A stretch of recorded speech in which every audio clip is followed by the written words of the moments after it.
afternoon, ladies and gentlemen, from Farnham Park here in Slough in Berkshire, England, on Saturday, the 6th of April.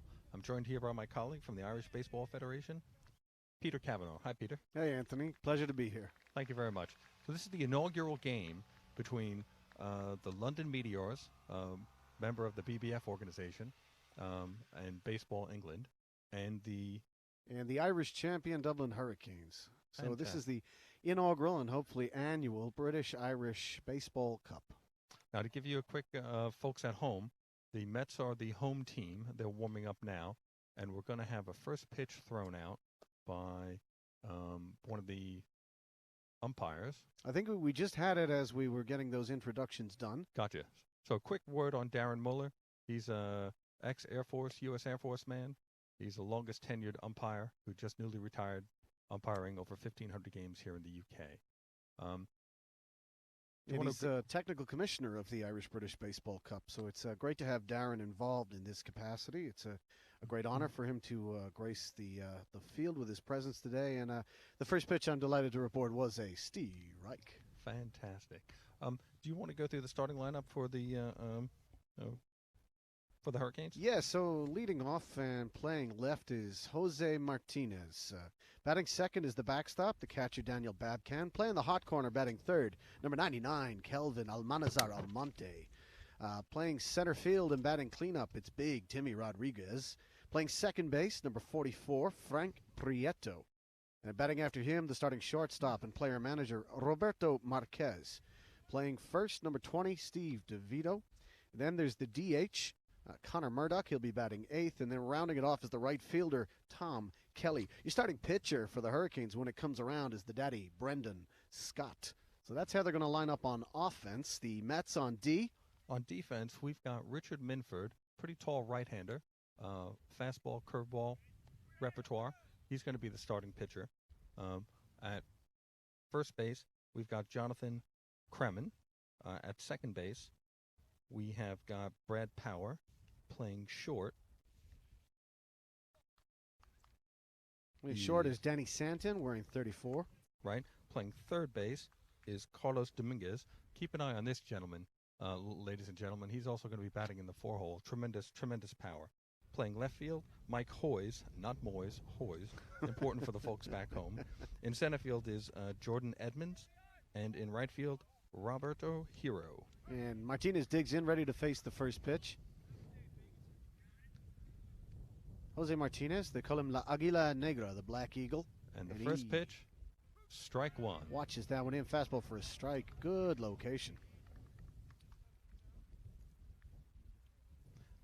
Now, these two teams have never faced each other before, so it's going to be an interesting matchup today. Absolutely. The Hurricanes, as Martinez watches that one over the knees for a strike, five-time champions of the Irish Baseball League, creating a dynasty over in the Emerald Isle at the moment, placing themselves up and up the rankings on Mr. Baseball's European baseball team rankings. 0-2 pitch. Swing, miss, strike one. Nice job.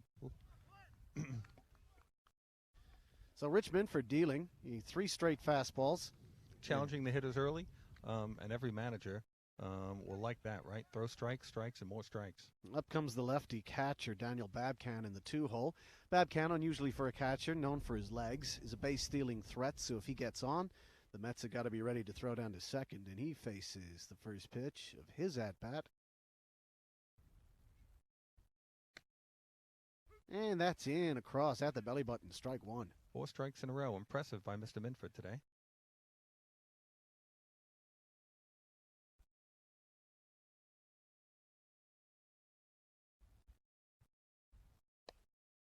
Watches that one outside for a ball.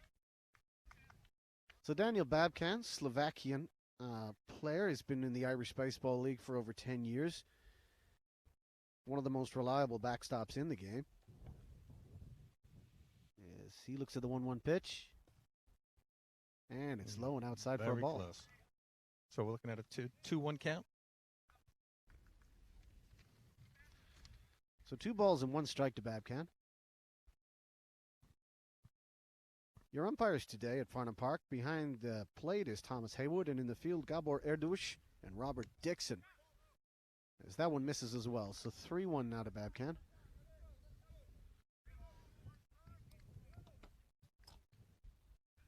So 1 out for the Big Red Machine at the moment. A strikeout to Jose Martinez, and Babcan is at bat with a hitter's count. Swing and a miss. Strike 2. 3-2. Good comeback by the Mets pitcher here. Not trying to lose that batter. So Minford so far relying exclusively on the heater. Payoff pitch. 3-2 count. And grounded to Power at second. Easy flip and beats him by a step. Fielded cleanly. Good play by the Mets defense there. 4-3 put out. And at second base, it's Irish international baseball player Brendan Power, was part of that Seat Pool European Championship winning team last year in Ashbourne, Ireland. So a Canadian-born Irish citizen. They've been relying on Mr. Power for all the secret intel on the Irish baseball strategy today. I'll have you know. There's the mole. Yes. That's going to bring up the hitter in the 3-hole, the hot corner, number 99, Kelvin Almonte. As Kelvin digs in.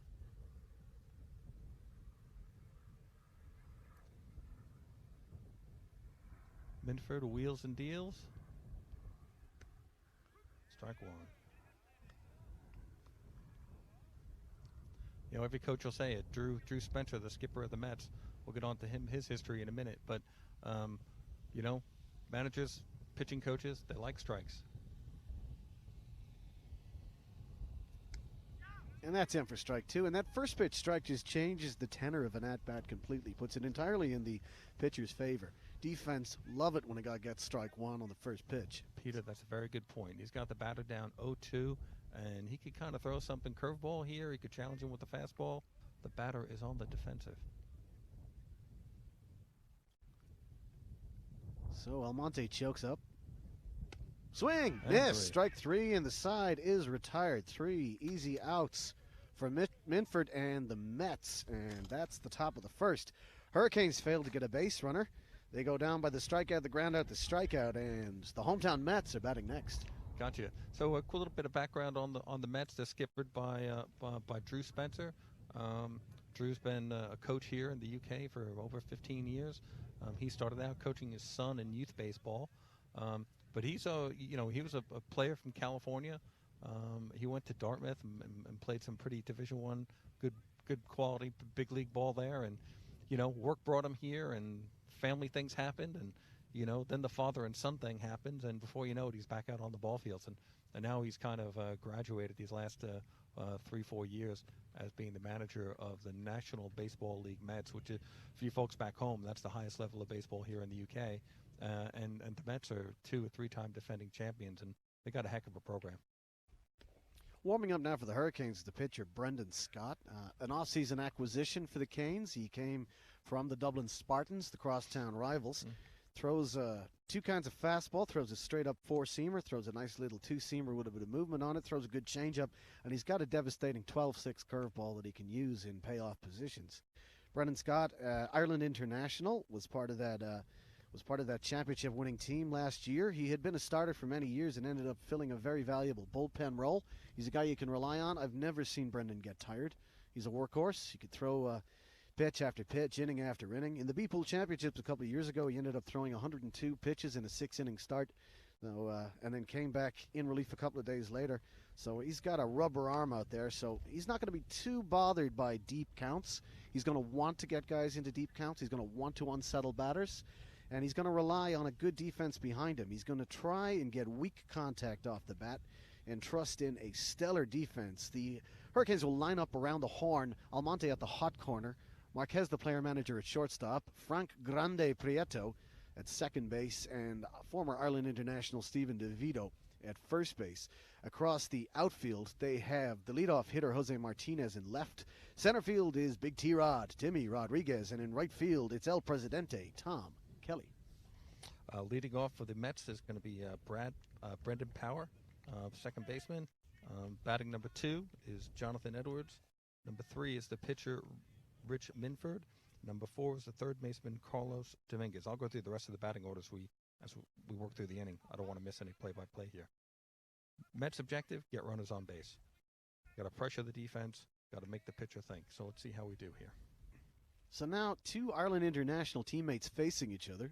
Brendan Scott, the Ireland second baseman, and the Irish pitcher, Brendan Scott is the pitcher, rather. Two Brendans, two Irish Brendans playing right now. The second baseman digs in.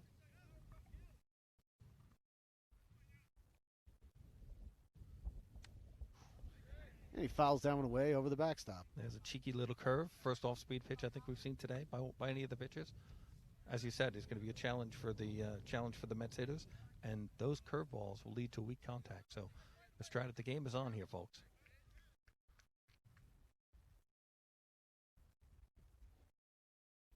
Oh, and that one got him right on the elbow. Brendan tries to get out of the way, but it dings him. And with the hit by pitch, the Mets have their first base of the ball game. Okay, up Jordan Edmonds. He's a center fielder for the Mets.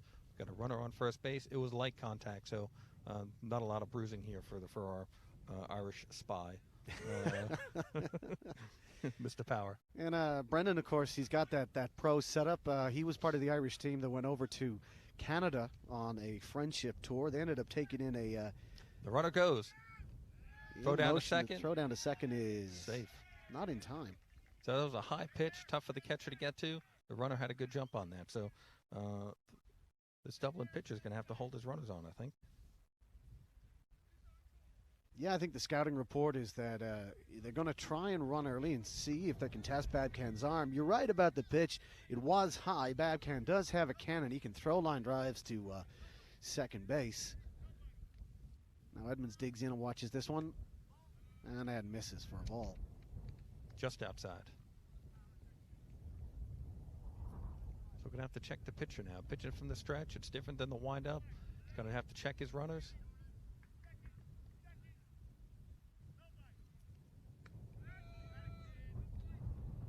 There we go. That's a little high, another ball.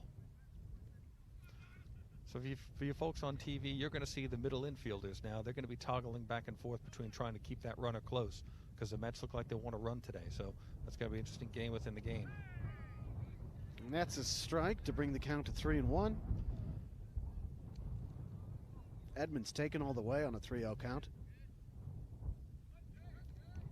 And now with 3-1, a real batter's count, he gets a chance to lock in on his favorite spot, and a pitch there. He will swing. He does. It's down past the third baseman. A fair ball. And Power is going to round third, and he is going to score on a ground ball double. RBI for Jonathan Edmonds. And first blood to the London Mets. All right. As they take a 1-0 lead. Hot shot to the third baseman. He was in position, but he just couldn't get the glove on it.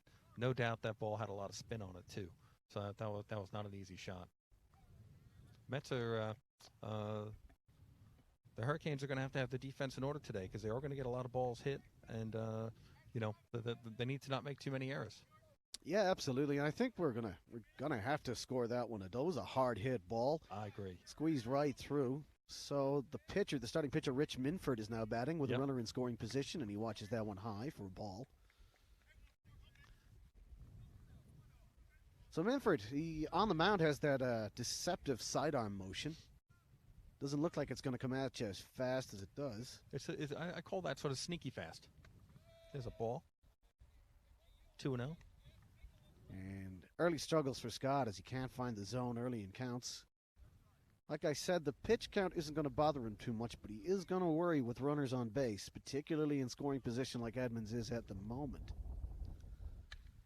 And a hard hit ball that squeezes through a little bleeder. Oh, the shortstop backs it up but eats it.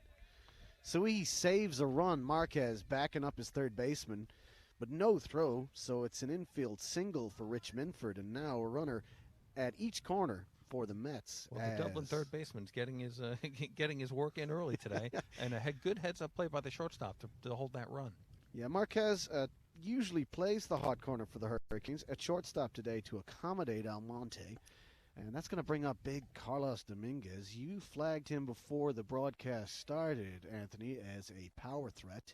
He certainly looked so in BP. He was spraying balls to all fields with great strength. Peter, this boy in 2 seasons with this man with the Mets in 2 seasons, he's the all-time leader in home runs. So we're going to see what he's got here. There's a pitch, a little low. Good job by the catcher there. I want that going to the backstop. He played had spent some time in the Orioles farm system, did Carlos Dominguez. and he's brought his talent here to the UK, and he's been a couple of seasons with the Mets, and they're enjoying him. He's batting cleanup and doing a job. Yeah, as he watches that one in for a strike to square the count at 1-1. So if you're just joining us, it's a Cade Mila Falch, as we say on the Emerald Isle to Farnham Park. 100,000 welcomes to the inaugural Irish-British Baseball Cup. As that one is grounded to short. To second for one. And Dominguez got speed, so he gets himself a runner in home to score 2-0 on the ground out. Fielder's choice. He's safe at first base. Good hustle by Dominguez to get down the line, but it's steady play. You know what? You need when in doubt, get the out, and that's what the Hurricanes did there. Get a run. They push a run across the board, but they also get a valuable out. We got the first out. Now Mike Hoyes is up. Right-handed batter. There's a strike and a stolen base. Again, he's going to come back time and time again today. They're going to test this catcher. Yeah, well, Danny Babkin, he was all set to gun that one, but he just lost the handle on the transfer. Ball flipped up out of his hand. He did well to corral it and make sure it didn't squirt away to the backstop, but it's a free stolen base there, unchallenged. Hitting behind the runner. Whoop. Little drop by the second baseman, but he gets the 4-3 out. Good baseball there, ladies and gentlemen at home, because we have Guy, the batter, hits behind the runner, pushes the runner to third, which is valuable to get that runner closer to scoring position, and effectively sacrifices himself but by making it out. And the Hurricanes get a valuable out, so there's 2 outs and a runner on third. Danny Santon is up, and he takes a first pitch strike looking. Danny's the shortstop today for the Mets, and he's batting in the 6th hole. So that was the first pitch strike Brandon Scott has managed all day, and that's a high one. Squares the count 1-1. So he's got to be careful not to bring this back in the batter's favor. Yes, but you can see 3 or 4 batters in, he's getting his. He had an early wake up today, a flight. He's finding his rhythm now. Line drive up Base the middle, hit. base hit, and that's going to be another RBI. This is a 3-0 ball game, and Santin gets himself a single and a ribby. Nice hit. Didn't do too much with the pitch. That was a good pitch, actually. Low strike, and the batter just took it right up the middle. It's going to bring up number 3 for the Mets, Jonathan Crammon, the first baseman.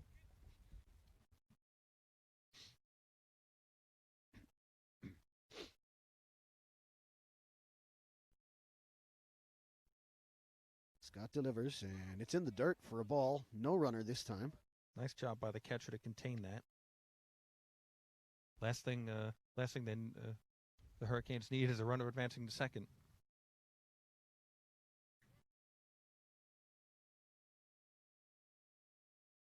The 1-0 pitch in for a strike. Nice curveball on that. I think you're right. Good off-speed repertoire for this pitcher from the Hurricanes.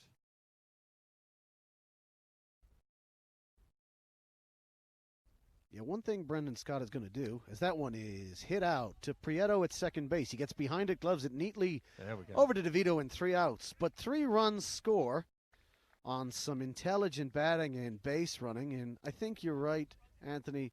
Brendan Scott is finding his rhythm here. He's settled in. You got to get used to a new mound. You got to get used to a new park. And I think the 3 a.m. start and the 6 a.m. flight doesn't help. No doubt. It's not an easy it's not an easy thing to wake up and play an away game. To travel and then perform on that day. You hear all that in sports, whether it's Major League Baseball, the NBA, whomever. So, well, they're out of the inning, and now Minford takes the mound again, and he's going to continue to challenge batters here, I think. So far, he's got to feel confident about his fastball. He got 2 strikeouts last inning, and sort of a weakish ground ball to second base. So it's going to be a good battle here with Timmy Rodriguez against Mr. Minford. Yeah, so Timmy Rodriguez spent some time in the Texas Rangers organization, an Oregon native. He fell in love with an Irish girl, moved to the west of Ireland, and it was several years in Ireland before he realized there was even a baseball program on the island, and managed to reconnect with the sport he loved and played for so many years as a pro. Well, we were talking to him before the game, and he, for you folks back home, I mean, when you love baseball, you love baseball. And Timmy spends some of his time traveling around, doing clinics on weekends he has off. He's got a beautiful 3-year-old daughter, and I bet she's going to wind up playing baseball, softball. Oh yeah, baby Saoirse. Baby Saoirse's already looking like she's got her daddy's batter's eye. She's a wiffle ball queen, and we're hopeful to see her as part of the next crop of youth players coming up through Baseball Ireland as we try and expand the numbers of youth players from 150 to 1,500 over a 10-year period. And pleased to report, speaking with Baseball Ireland President Tom Kelly before the game, everything is on track. The first annual target was met. So growing the game is really it's just the name of everything. It's what's most important, that you can just get these young players to maybe forgo a rival sport and try baseball, because I think there's a spot for everybody on the baseball diamond, as Timmy Rodriguez digs in here. All right, Minford gets the sign.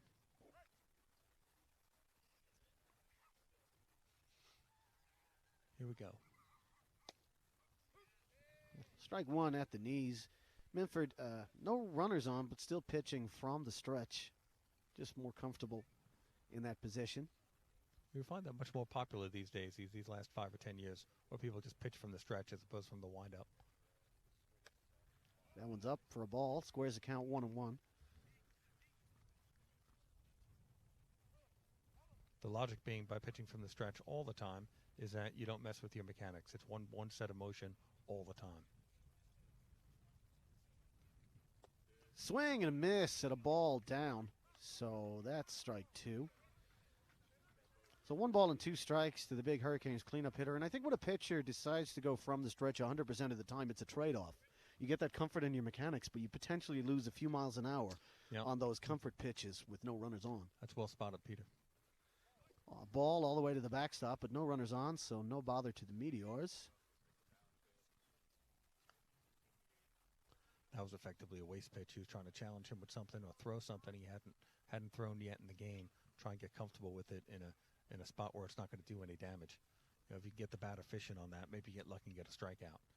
Now the challenge for the pitcher is going to be to come back and be able to, find his release point and throw a quality pitch. Low and inside. That's not the quality pitch he's looking for. 3-2 count on the cleanup hitter.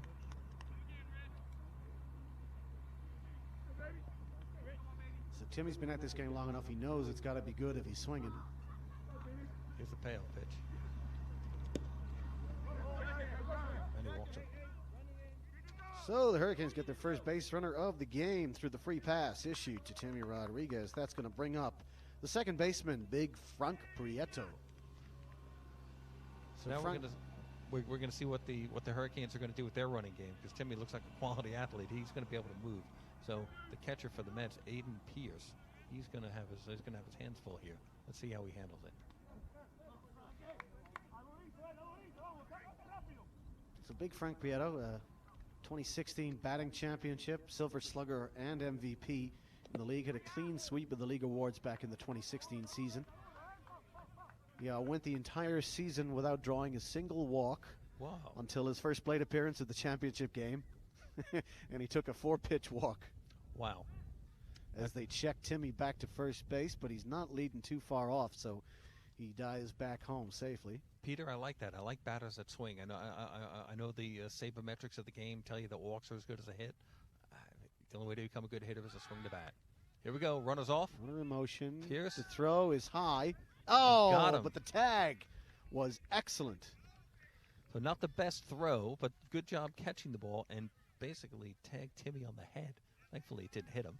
But that's a good nifty play by Aiden Pierce. Yeah, it was Brendan Power up at second base.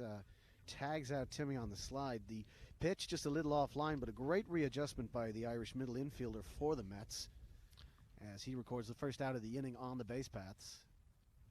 Frank grounds that one right back to Minford, the pitcher. Easy over to first, and 2 away. All of a sudden from a good position.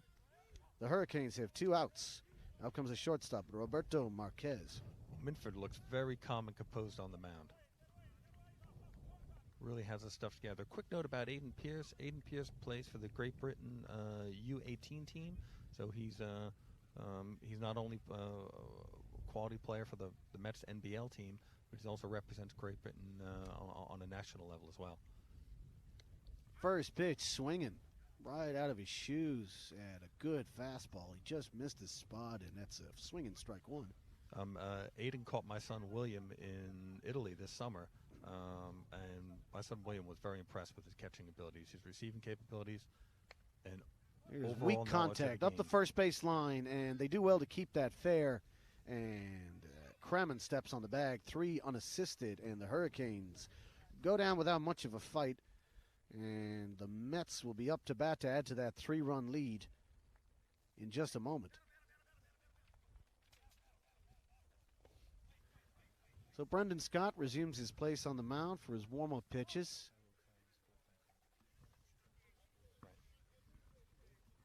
As we're going to have a very special guest come in here. Hello, folks. We have Dan Simmons here from the IMG Academy.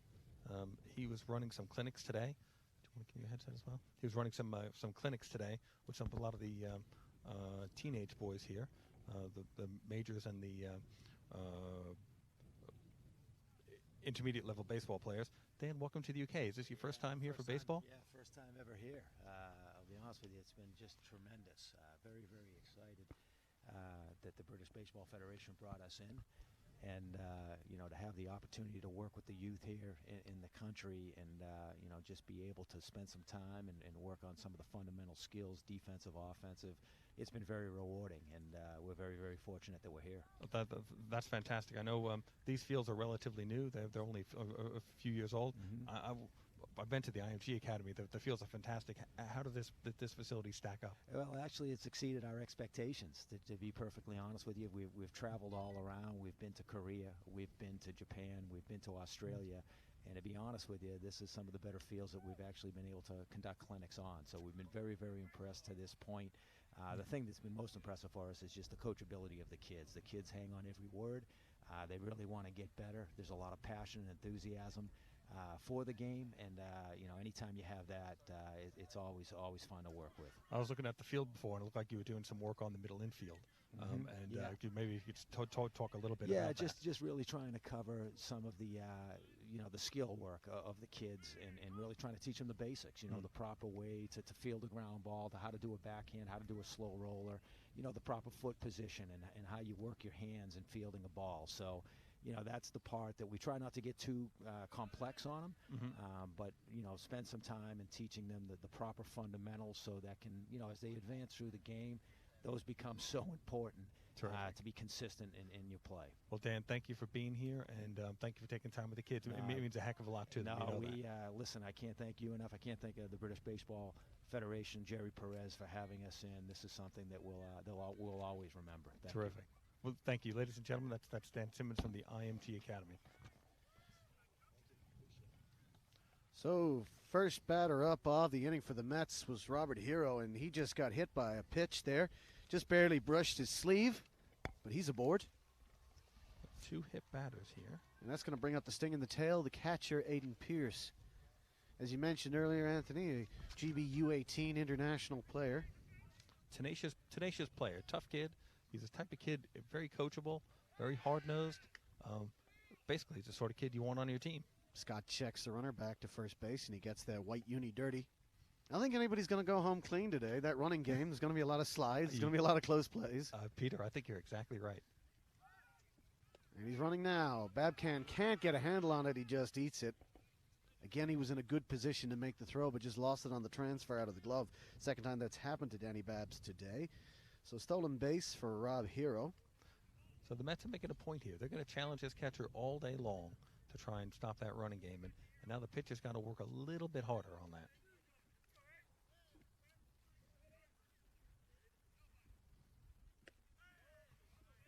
Just misses for a ball.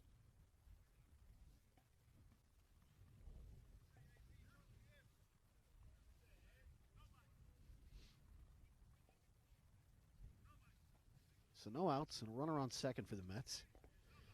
Pierce at bat, swings and a foul ball. Nice curveball there. And a defensive swing by Aiden. So Aiden can play multiple positions. He's a shortstop, middle infielder. He's a pitcher, but he's his tough, hard-nosed, good athleticism behind the plate is probably where he excels the most. And for a 17, 18-year-old to be catching at this level is a big deal. And a hard hit foul ball. So he's hanging tough at the plate there.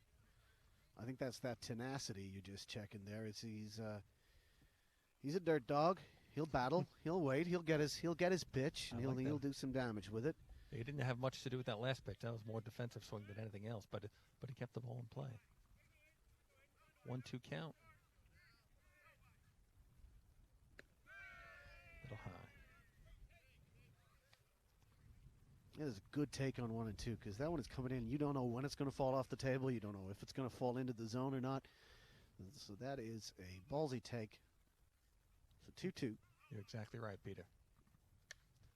And a fly ball out to left where Martinez will track it and make the grab. And the runner can't advance. So he's going to hold tight in scoring position, and there's one away. And we go right back to the top of the order.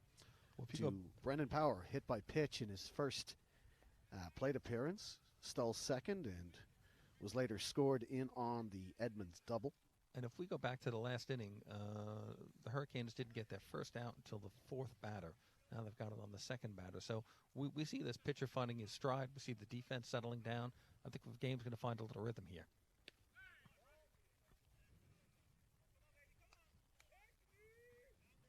So the first pitch just misses.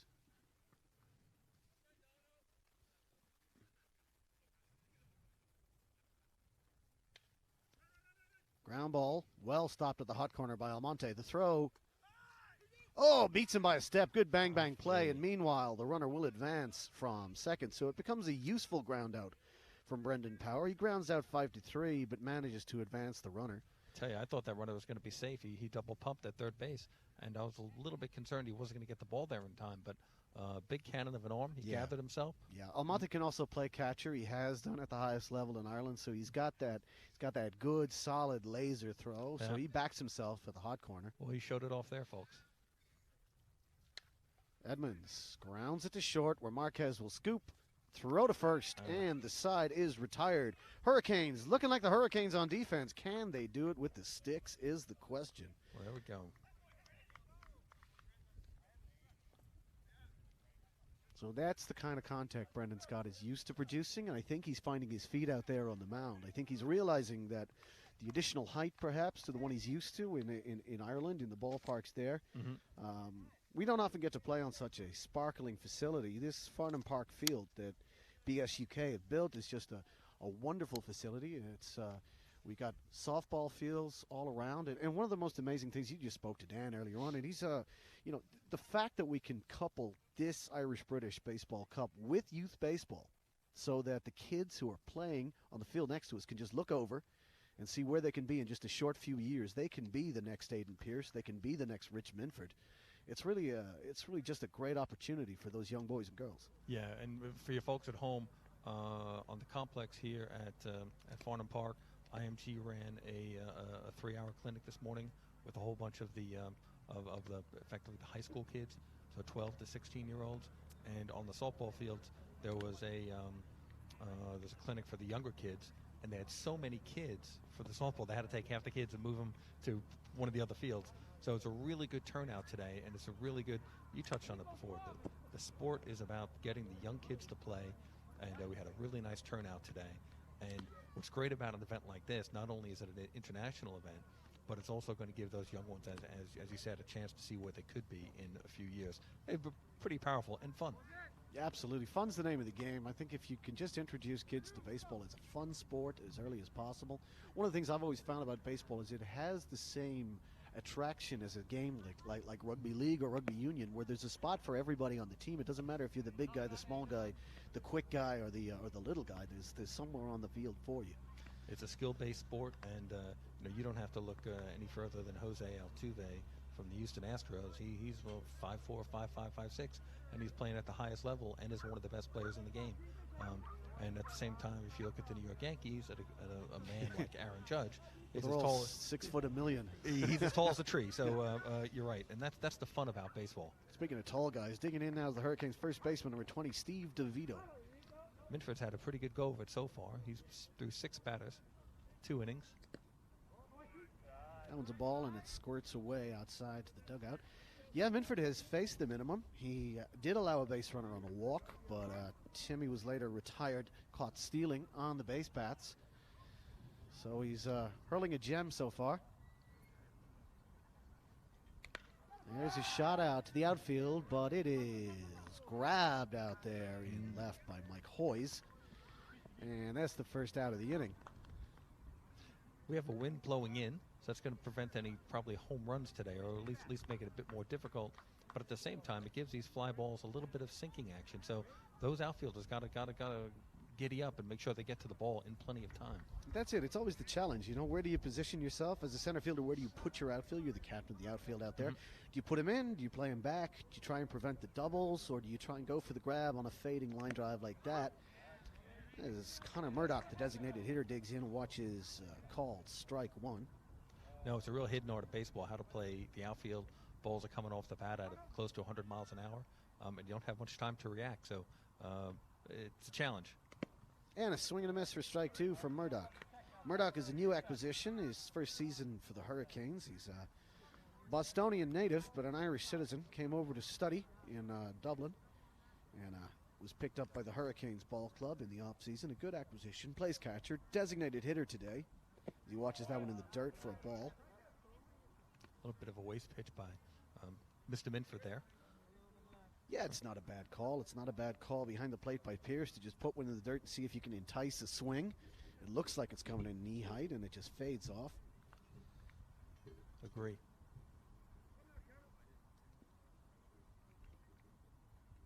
One-two count. Swing, miss, strike three. So that was just a little, that was still a ball, but a little bit higher than the last pitch, Peter. And he got exactly what you talk about. He induced him to swing on a pitch. Quite honestly, it was close enough. And when you get up by 2 strikes, the pitcher can really control. You know, it's a subtle game, but you really can start to control the at-bat. So as Minford gets his third strikeout of the game, in comes the sting in the tail for the Hurricanes in the 9-hole, number 38, Tom Kelly, the right fielder. He watches that one for a high strike, top of the zone heater. That looked a little bit high to me, but okay. One thing you learn is that the umpire is never wrong. So true. We may be wrong in the broadcast booth. I've often been wrong at the plate. As someone who couldn't hit either? Yeah, exactly but the right. man in blue, if he says it's a Steve Reich, that's what it is. 0-2 count now to Kelly. Manfred's in the driving seat. Delivers a pitch. And weak contact. He got him. Oh, flipped it up with the glove. Great defensive play by Power. Leaning, almost falling forwards. He just flips it out of his glove hand to Kramen at first base and records the third out. Mets in total control here, 3-0. They have faced 3 batters an inning, and they are just cruising. Great dexterity by the second baseman. And, you know, those middle infielders, the gloves are small, so it's almost like catching it with your hand. So when they feed that ball like that, they're able to make it. And it's quite a skillful play. Well done to the Mets. Yeah, well, it's not about the size of the glove, Anthony. So for you folks at home, we'll take a moment to say a big thank you to the BBF and Jerry Perez for organizing this event today. It's the first international event here at Farnham Park, and we've also combined it, as we mentioned, with some coaching of different age groups. And the British Baseball Federation is, they're on the case. They're determined to build baseball here in the UK. And from what I understand, next year's game is going to be played in Dublin. Yeah, we hope to make it a reciprocal series.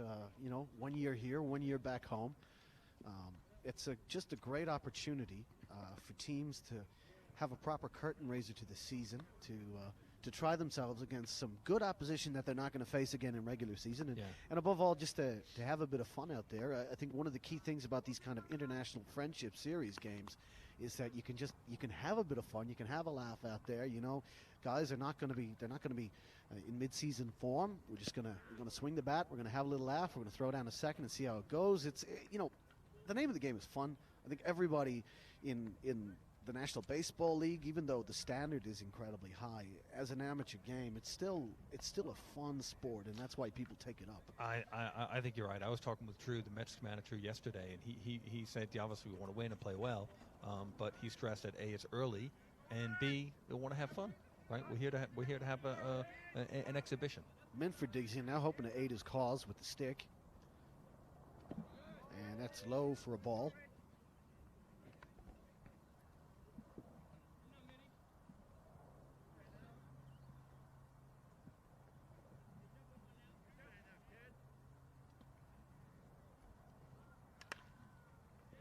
Hard hit ball. It's a fair ball up the line. That looks like Minford two. turns hard. It does Got look the like wheels two. going. Martinez throws in. Marquez cuts it off, and it's a stand-up double for Rich Minford.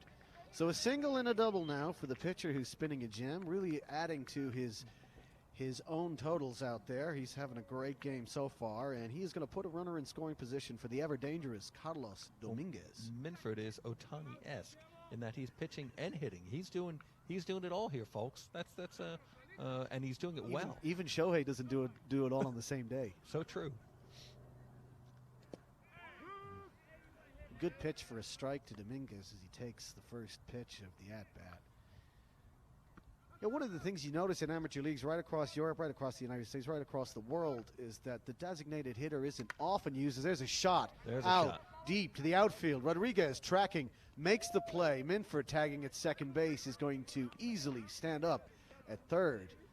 That was a hard hit ball, but that wind blowing in from center field just took away the extra base hit. And that's a good fly out. Very productive as it allows the runner in scoring position to tag and come 90 feet closer to home. One away on the inning for Mikey Hoyes. You know, the wind's only 10, 12 miles an hour, but as you get, 30 feet in the air, it's a little bit stronger, and it just took the edge off that ball. Yeah, so Dominguez definitely demonstrating warning track power so far. So, if I'm watching this and I'm from one of the Mets' rival teams, it's so early in the season, it's so early in his conditioning for the year, I'm worried because Dominguez is going to be clearing that fence before too long as that one is fouled away by Hoyes. No doubt, Peter, you've heard that, at the start of the season, the pitchers have the advantages and the hitters are going to warm up. And I think we're seeing that today. And, when the temperature warms up, the ball flies further. On a calm day, that ball's out of here.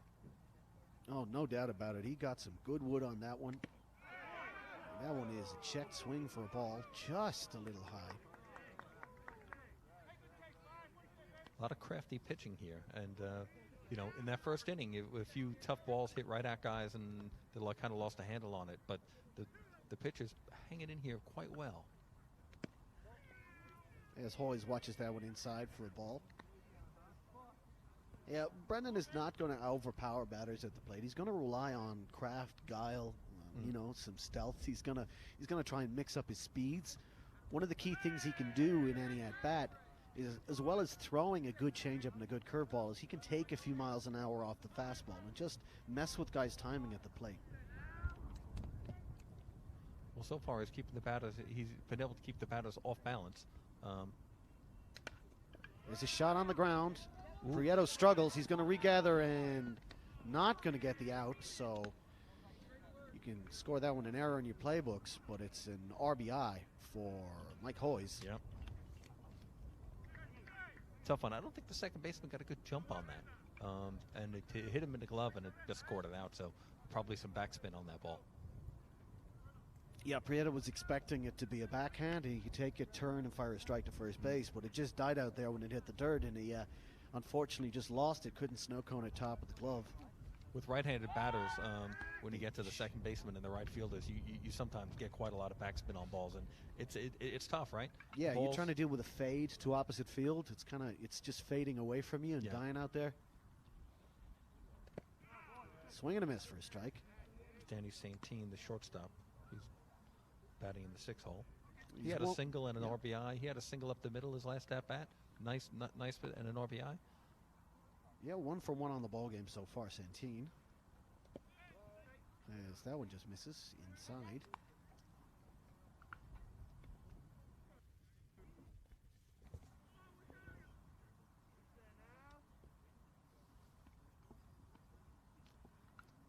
Okay, the pitcher wheels and deals. Here we go. There's a strike.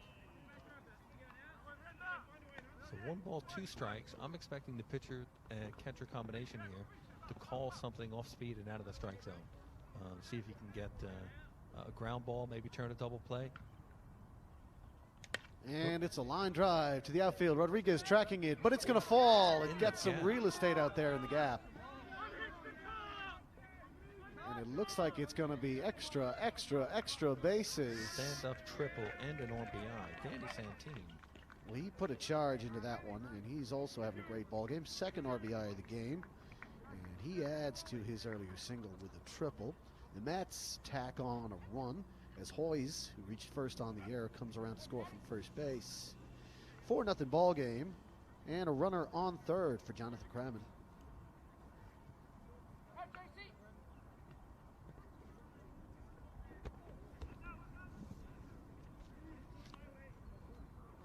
So Danny just went with that pitch, and he hit a nice line drive in the gap and manages to get a stand-up triple out of that and an RBI. Very impressive.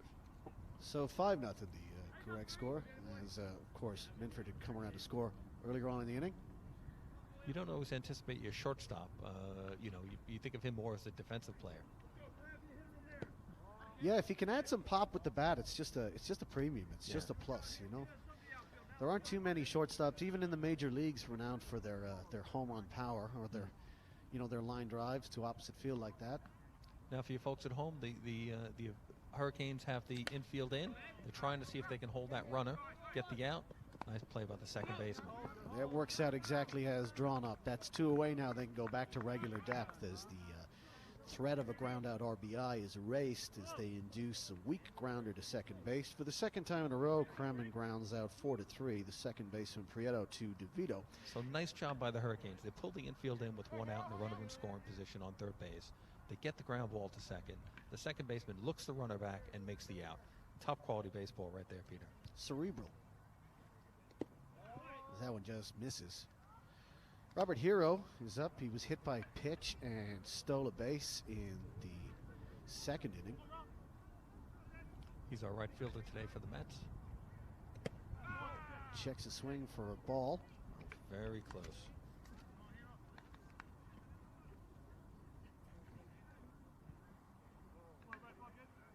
Hurricanes defense back to normal depth.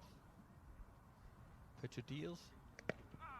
And that one just misses. 3-0 count. So he's just nibbling. He's just around the strike zone, but nothing's biting just right now. He's not missing by much.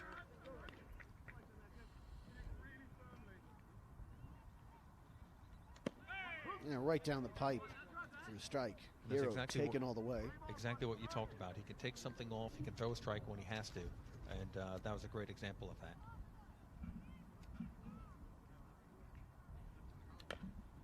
Ground ball. Going to be a tough play. And he can't grab it. He just can't get a handle on it. That was a really tough play, charging in. It's tough because in the pitcher-hitter battle, I think the pitcher won that battle with the little squibber. But it's a tricky play to make, and that's an infield single and an RBI.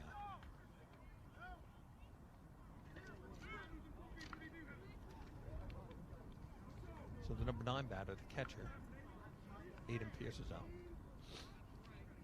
He's thrown out a runner today and is calling a pretty good game behind the plate. Seems to be very good, synchronized with the pitcher in Minford. Let's see what he can do here. Yeah, the battery's been impressive on defense. With the bat so far, Aiden has flied out to left field. This is a nice tailing fly ball, almost fell in. That one's in the dirt, so no throw. Another stolen base. Second stolen base of the game for Rob Hero.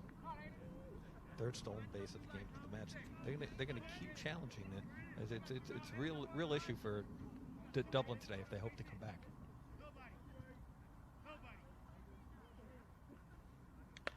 Popped up to second base. Prieto can't grab it, and oh, that is a catastrophic error, as it is going to allow the run to score and Pierce to make it to second base. An unfortunate one. Prieto has years and years of outfield experience, so a play he would expect to make 9 times out of 10. Well, one of those days, just one of those innings, right? 2 errors in 1 inning, it happens, right? Absolutely. You got to shake it off. You got to keep going. You got to compose yourself. couldn't happen at a worse time for Brendan Scott. Just as he was starting to find his feet, he was starting to induce the contact he wanted. He's starting to get guys off balance. He's starting to get them out of their comfort zone at the plate, and then it's just going to fall in when somebody just makes a bad play or gets a bad read on a ball. It just goes to show you basically will be such a frustrating game. You're exactly right. The pitcher's doing a great job. He's down by 6 runs now, and he's pitched better than that.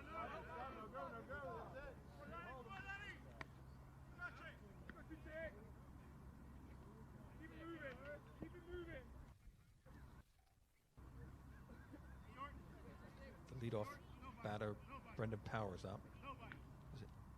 Hit by a pitch and grounded out to third. Big swing and a miss for a strike there.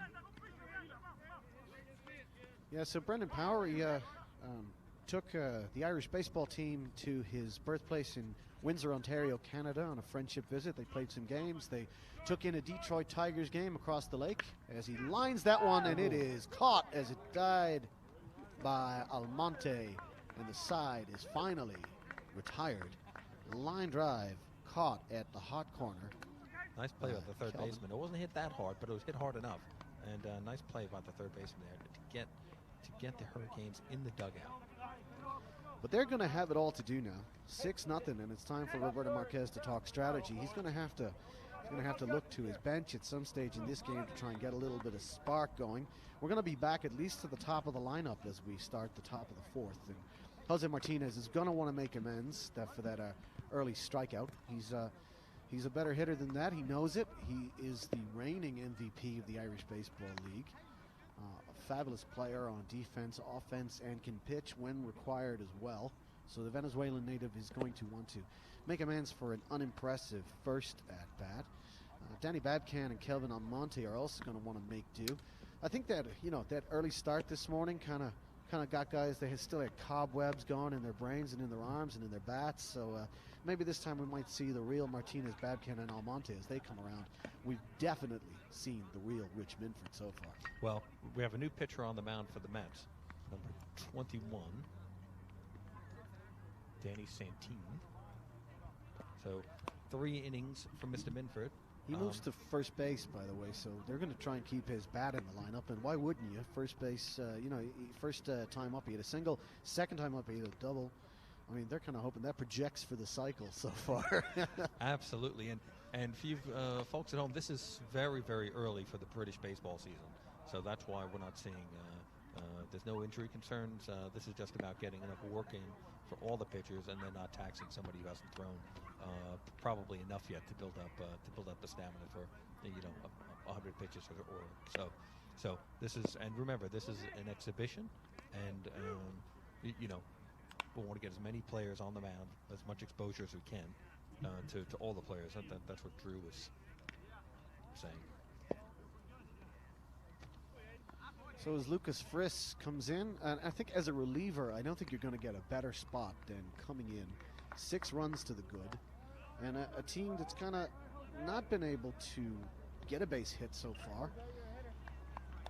So some almost perfect innings for Rich Minford. He goes 3 innings. He only allows a single base runner on a walk.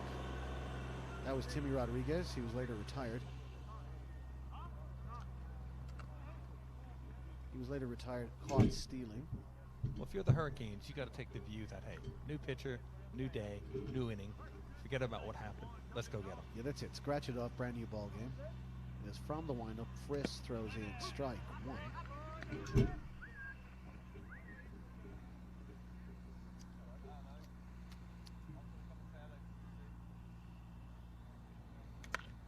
There's a shot on the ground, out to shortstop where it's scooped. The throw to first is in time, and Martinez is ground out 6-3. Silky smooth on that play by the shortstop. The transition from glove to arm, that transfer was easy as he kept his feet moving. Nice play by the shortstop. Danny Santine playing a good D out there. I think we've seen some impressive middle infield defense. Power and Santine formed a good partnership already in midseason form. We saw that very intelligent tag by Brendan Power. That was a heck of a play. Absolutely. High baseball IQ. That's in for a strike. Nice fastball from Friss. I think Friss is a few miles an hour slower than Minford, and that is going to just mess with the Hurricanes' heads a little bit. They've got to reset their sights, watch their timing. Yep. And Babcan not watches quite- that one low. He's not quite as tall. He's got a little bit more of a leg kick and he pitches from the windup, not necessarily the stretch. So you're right. That's going to affect the timing of the batter a little bit. And his stuff is different. Everyone's different, right? And it's a much more orthodox delivery. Minford, of course, had that snaking sidearm delivery, so that's kind of confusing at times at the plate. That one's fouled away for a strike. 1-2 the count to Danny Babcan. And yeah, so it's all of a sudden you got somebody coming in a few miles an hour slower. The pitch is a lot more orthodox. The release point is a good foot higher. So it's just a readjustment out there. A drop third call strike. Aiden takes it. Good heads up play by the catcher. Chop, that was an off-speed pitch, and I guess the catcher knew it was coming, but he dropped it. Must have been a lot of spin on that ball, but a heads up play by Aiden to square himself up and make the right throw on the drop third call strike to first base. Nice play by the catcher. Yeah, normally when you see a drop third strike, it's because it's a swing and the batter can just get in the eye line at a ball in the dirt. But that one was just lost his concentration a little bit. It slipped out of the glove, but he recovered well and fired a strike to get the strikeout and the 2-3 put out. First pitch swinging. That one's a weak grounder. It's up the line. Friss throws it away. And that one is going to allow Almonte to get to second base unchallenged. So a throwing error by Friss gives the Hurricanes another base runner. I think that's the first base hit for the Hurricanes, and I think that's E1 on the pitcher for the bad throw. Hindsight being perfect, he probably should have held on to the ball. That was hitting a tough spot. I think when you're in that position where your team is spinning a no-hitter, you kind of want to preserve that at all costs. So he just threw hard. He just leaned back and threw it and just missed his spot. And the former pitcher, Rich Minford, couldn't get to it, and it just squirted away. And that just allows Kelvin Almonte to reach first base on the single and scoot his way up to second base on the error. So the Hurricanes have their first hit. And now a little bit of crossed wires between Pierce and Friss as they just come together for a conflab, and they're going to sort that out. Digging in is Timmy Rodriguez. He was, to this point, the Hurricanes' only base runner before Almonte reached. He drew a walk in the second, and was caught stealing on that heads-up play, the tag on the helmet by Brendan Power.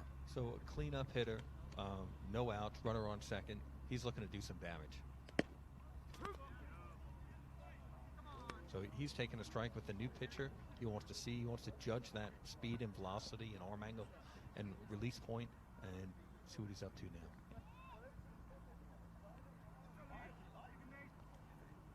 Watches that one high for a ball, a good take. For you folks watching at home, Timmy is a big man. He's got a lumberjack look to him. He looks like a very physically competent guy. He's almost as tall as the pitcher is, and the pitcher's on the mound. So. yeah, he's not a shorty. Big athletic guy. Played center field in the Texas Rangers organization as he clobbers that one and he just Another missed tough it. It's one. on the ground. Friss is going to throw this one, and he hits his target this time. And the side is retired. So the Hurricanes finally get a base hit, but they can't do anything with it as a runner is left in scoring position. They get one hit, two groundouts and a strikeout will end the inning. No, we see Timmy walking past us just now, and he knows he just missed that. He just topped it a little bit, and that's they say it's a game of inches, and it certainly is. Hey, we want to give a big shout out now to Team GB, all the different age groups. Will Intern, who's one of the coaches for the Mets today. He's also the head coach for the U18 team and assistant coach for the older levels. At the national level now, Team GB is really making some inroads in Europe. They were a game away from making the World Baseball Classic 2 years ago when they had a playoff game in Brooklyn. So the game is progressing here in the UK, and at the national level, my son played for Will in Italy this past summer, and while the team had a bit of a tough run, the team was also good and competitive, and they're looking to make another run this year in Sweden. So big shout out to Team GB. We know they're doing a good job, and keep up the good work. It's appreciated by the kids, the players, the families. It's part of developing the sport. Yeah, absolutely. And I think in Europe, that international game is respected as the pinnacle. That's where you want to be. So all of the kids growing up in the United States, in Canada, in Latin America, it's all about the major leagues. For countries here on the continent of Europe, it is about getting that cap for your country, about representing your country, about wearing the colors with pride, singing the national anthem, and lining out for Team Ireland, Team GB, wherever you might be from. It's just an incredible honor, and it's great to see it spread right down through the age groups. Great to see the U18 team doing well, and great to see them progress through to the senior team, because that's where you build success. I coached the 2013 and 2014 Great Britain Little League teams in Poland, and I remember the day we gave out the jerseys that were Team GB jerseys, and the kids were 11 and 12 years old at the time, and they were so excited. And this past summer, some of the boys got their jerseys for the U18 team, and I was really paying attention, really taken aback by the kids who were just as happy to get the jersey at 17 as they were at 12. Very, very, very nice. Yeah, it's a lovely moment. Jordan Edmonds is going to dig in for his third plate appearance of the game. He watches the ball in the dirt. So top of the fourth. Bottom of the fourth. Yeah, bottom of the fourth. With the Mets leading 6-0. 7-0. 7-0. They scored 4 in the third. They've got 7 runs on 6 hits. And the Hurricanes Correct. trailing.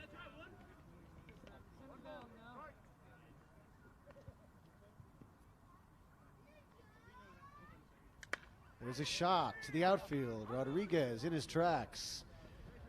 Feels that cleanly. Makes a good catch out there. He's just one of those players that just makes the outfield look easy, Timmy Rodriguez. He got a good jump off the ball.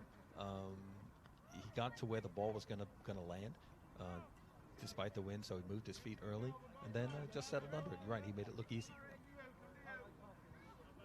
So that's going to bring up the first baseman, former pitcher Rich Minford. Having a heck of a day at the plate with a single and a double. And he swings at the first pitch, fouls it away for strike 1.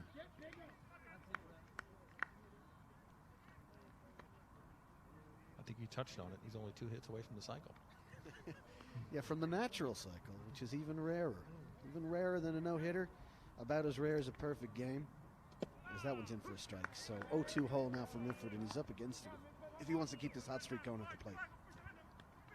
Well, he's going to be thinking defensively now, and this crafty pitcher on the mound is going to give him something to think about, I think. And a line drive up the middle, base hit. I'll tell you what, that was a bit of a spinner, bit low in the zone. That was a good pitch, knee high. It was just a slightly better bit of hitting. You know, the pitcher's not getting his just due today. No, Brennan Scott is actually, he's pitching a better game than the 7-0 scoreline suggests. Of course, with the Hurricanes having committed 2 errors, some of those runs that squeezed in the last inning for the Mets were unearned. So Scott's record it's not looking as bad as the scoreline would suggest, and certainly his pitching is looking a lot better than the scoreline would suggest. He's been crafty, he's mixed his speeds up, mixed his locations. You're just looking at quite a competent hitting team that are able to adjust to the change of speeds and change of location. Now, Carlos Dominguez, the cleanup batter's on. This sort of batter is looking fastball, and he's just not getting it. He's had a fielder's choice in the first inning, and it flew out to center field. So he's going to try and put some wood on it now. And he fouls another one away.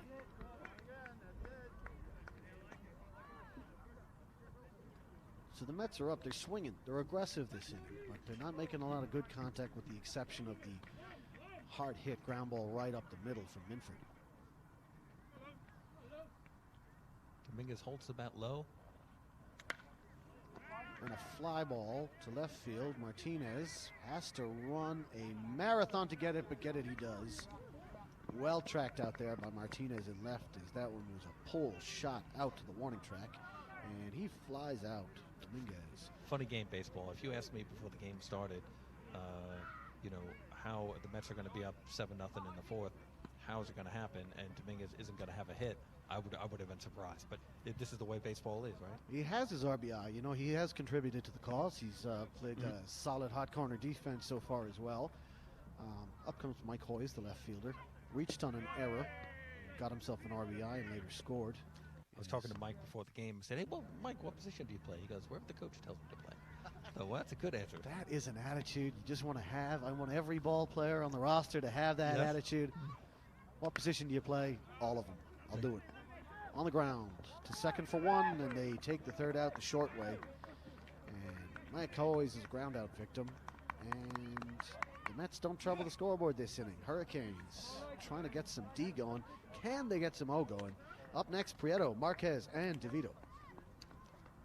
I'd like to give a couple of shout-outs to some people back home. I want to give a shout-out to the Point Pleasant Beach Garnet Gull baseball team, to the West Point Army Cadets who are defending Patriot League champions.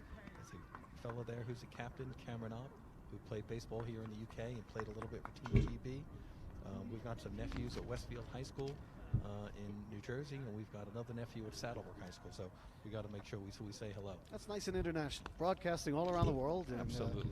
Nice little shout out. And a nice little shout out to all the folks watching back home in Ireland. Thanks for tuning in. I know the Hurricanes are watching us live on YouTube right now.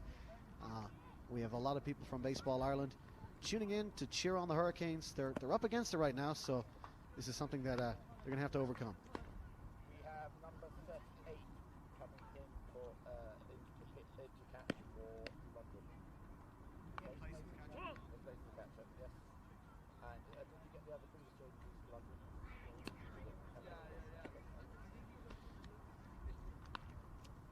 So some substitutions. Aiden Pierce had a fine ball game catching, but he is out of the game to be replaced by Number 38. We got to go to our scorebook to see that number 38 is Callum Vinal.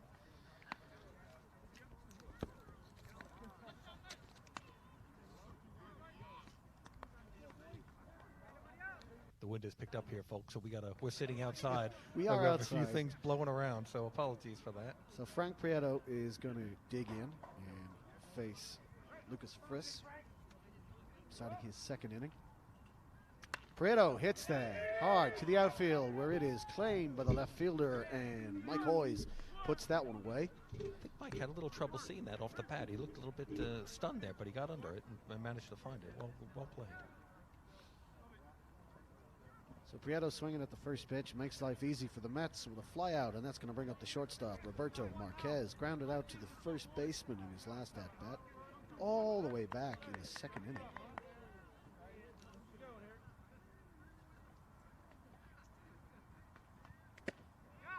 Well, That's in Peter, for a call strike. the Mets pitchers seem to take the simple recipe. Throw strikes, see where it leads you, and it's been very successful today.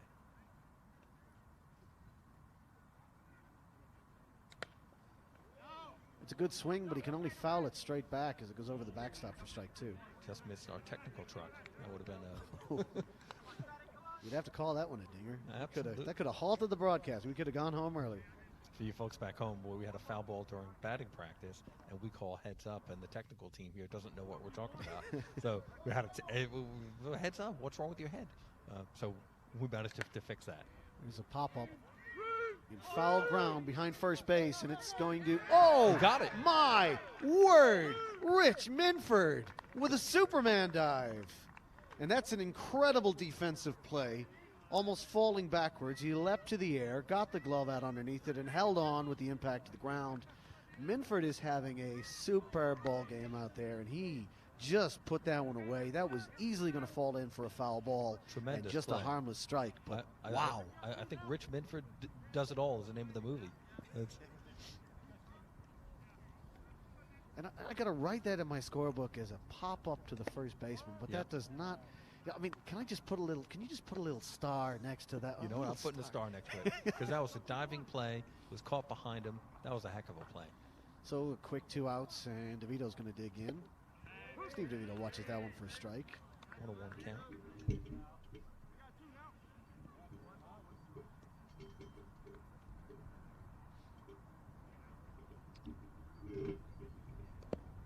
Swing and a miss, and a ball at his ankles. Bit of an off-speed pitch there. It looked like a curveball. And he got it below the knees and then had him fishing on that one. Nice pitch. Yeah, it's nice when a pitcher can throw that breaking ball. It just changes the eye level. It just makes the at-bat far more difficult for the hitter as he just fights that one off. No, you're right. And it's, you can throw a breaking ball, but also then to be able to throw a breaking ball for a strike or close enough to the strike zone to make it to make you have to defend it. So, and that's what that second to last pitch was.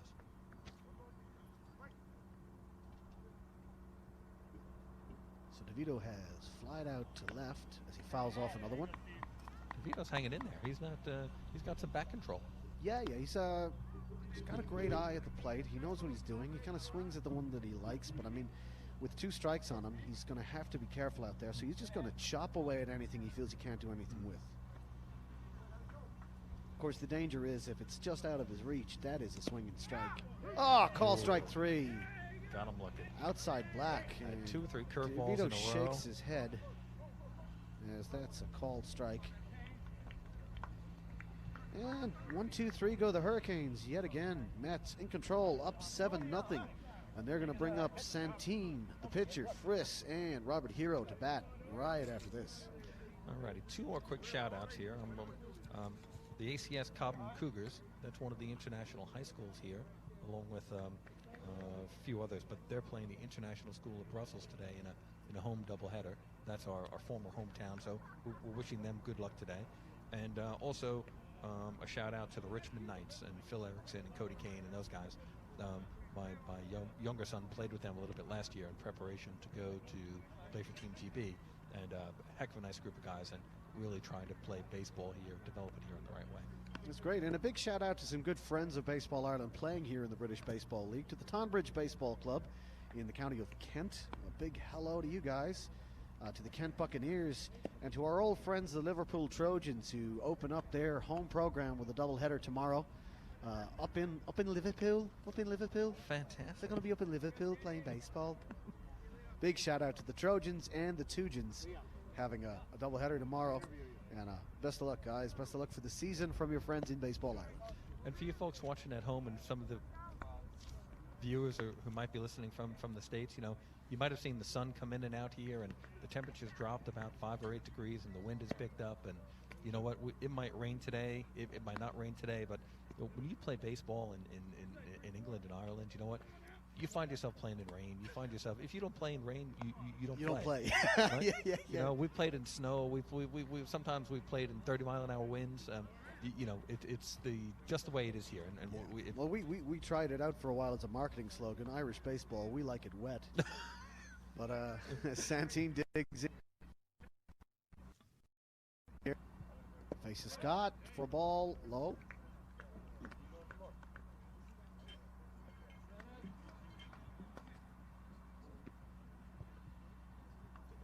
So 1-0 pitch. Danny Santine watches that one for ball 2.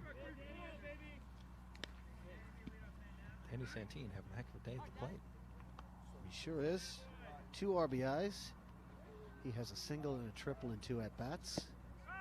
Watches that one just miss, just a shade low, as Brendan Scott's in a 3-0 hole now.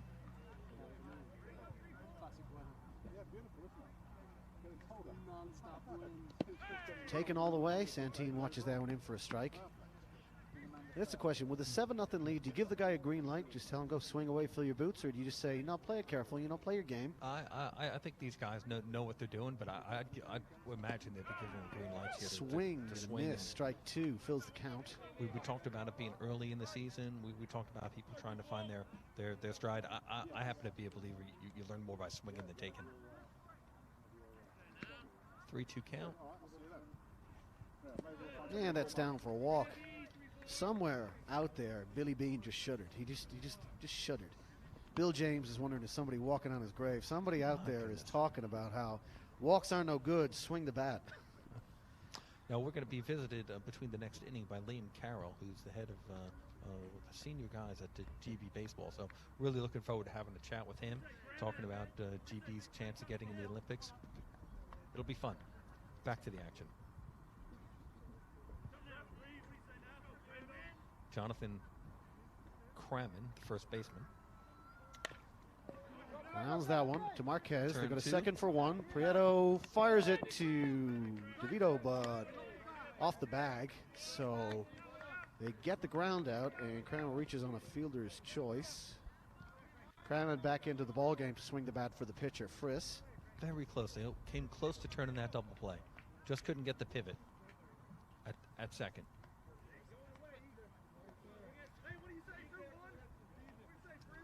Robert Hero, the 8 batter, and the right fielder is up now.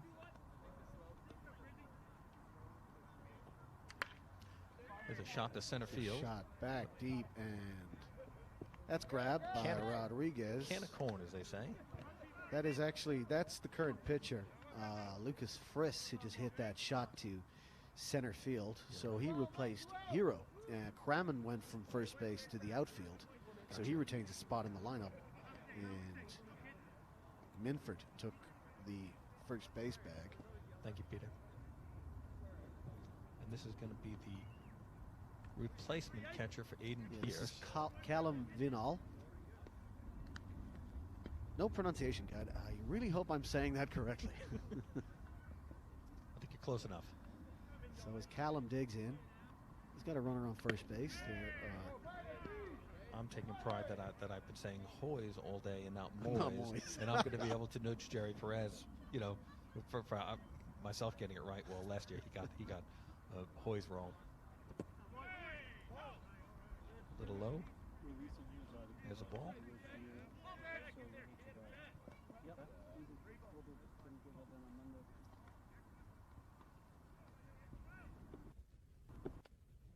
That's a good pitch. Yeah, that's a called strike. It's a great pitch. Just when he needed it. Pretty much consistently, if he gets behind in the count, Brendan can find a way to get that strike. You can see where he's had success, or why he's had success. So Vinall gets out of the way of that one, but it's a called strike. It's right there. So 2 strikes on him now. For this young London backstop.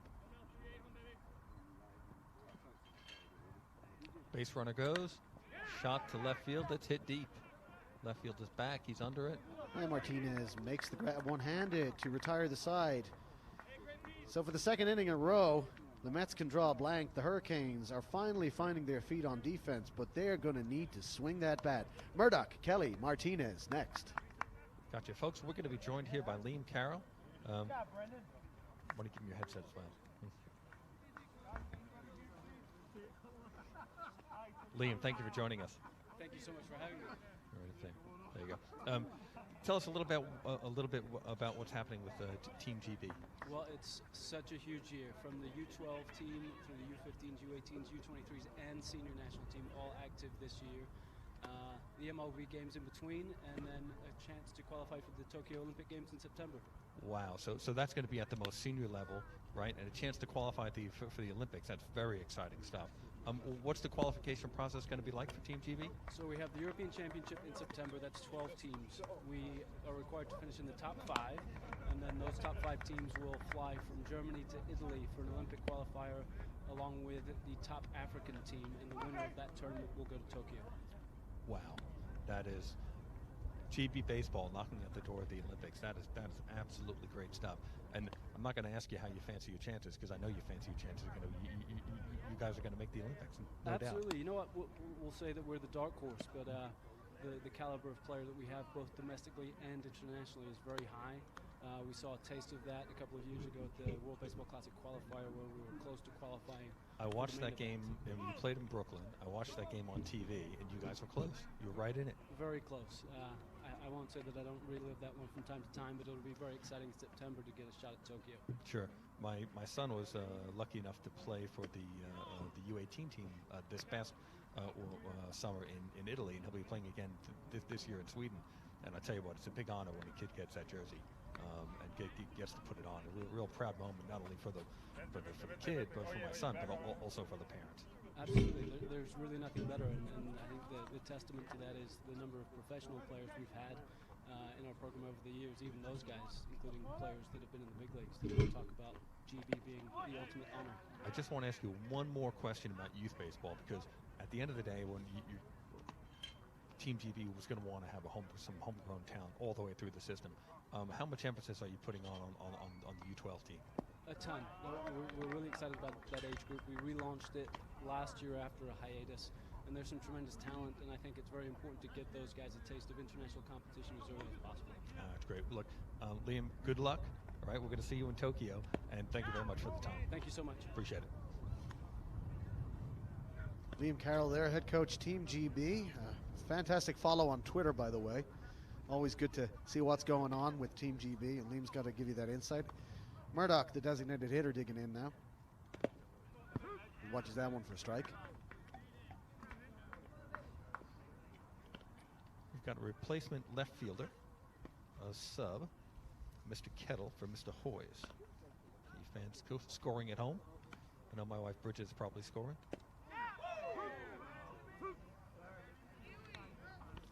There's a strikeout. Called strike 3 on the breaking ball.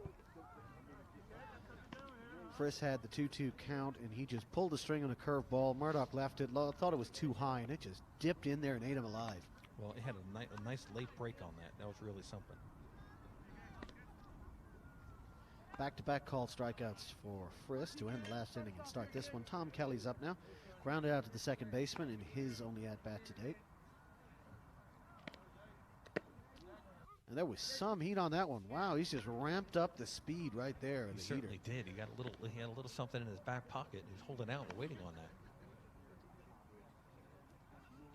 that. Up and inside. That backs Kelly away from the plate. That's the kind of pitch going to keep a hitter honest.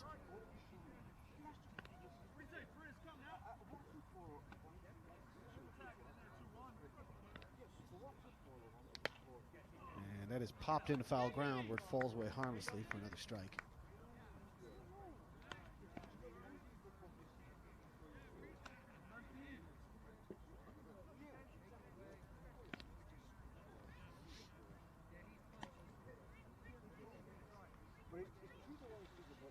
Friss wheels and deals. Ooh, curveball. That is a great take. Oh, that is a great take on 2 strikes.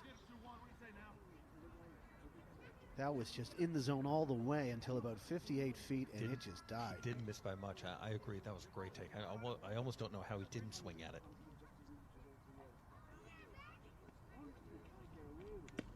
Oh, man, strike 3 called. 3 called strikeouts in a row. Back-to-back ones here to start the inning. And Friss is doing something different this inning. His last inning. It was fastball, little curve, and he's thrown a lot more curves in this inning. So he's really challenging the hitters. It's hard when a pitcher has that talent. Absolutely, and you know he can just set his curveball off the fastball. He can use the fastball to establish pace. As Martinez claps that one down to third base, the throw is in time, and 1-2-3 go the Hurricanes. So they fail to reach the scoreboard again, and the Mets continue their stellar performance on pitching and defense. And they're going to go right back around to the top of the order. Brendan Power due up. Yeah, I think the story today is going to be a little bit of the jitters by the Hurricane defense. Hasn't really helped the pitcher much. And the Mets pitching has been very, very solid.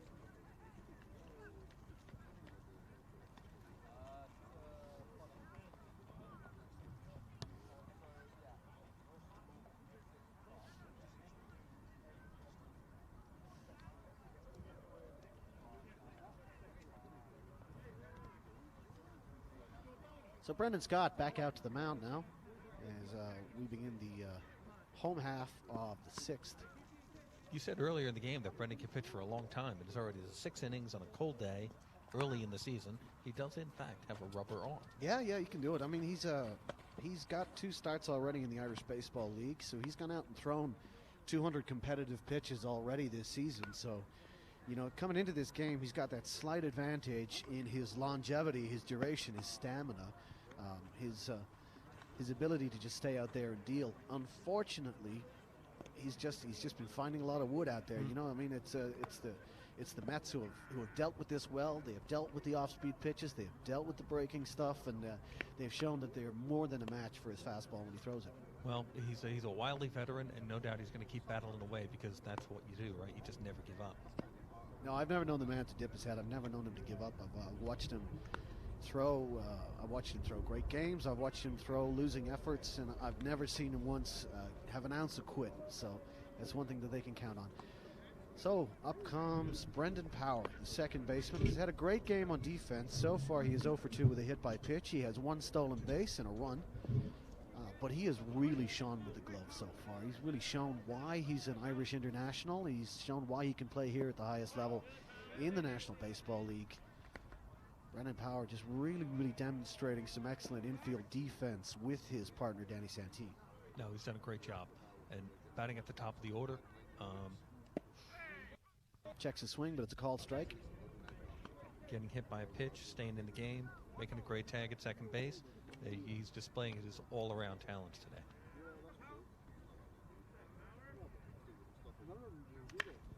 There is a shot to the outfield. Moonshot. Martinez back, and that wind just made it die out there. Martinez tracked it all the way. Wow. And Brendan Powers a fly-out He victim. probably hit that ball a good 340-something feet, and the wind is the only thing that kept that thing in the ballpark. Yeah, no, that was great contact. I mean, the pitch isn't coming in very fast, so exit velocity, it's all going to come from the bat speed. So Yep. he really just got around on it. Good pull shot on a fastball away.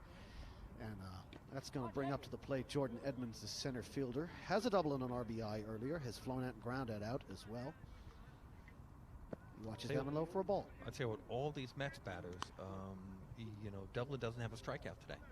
So every one of the batters is managing to put the ball in play one way or the other and putting pressure on the defense. Absolutely. These free swinging Mets, they were obviously told by their manager, get out there, swing the bat, challenge the defense, see what you can do, put the ball in play, and they're finding pitches they like, they're putting them in play, and I think in many ways they've been unfortunate that some of them have been hitting the right two people, and that one has just got Edmonds on the helmet as he tries to lean away from it. So he's aboard as a base runner with a hit by pitch, one away on the inning. That was an off-speed pitch, so there was no intent there.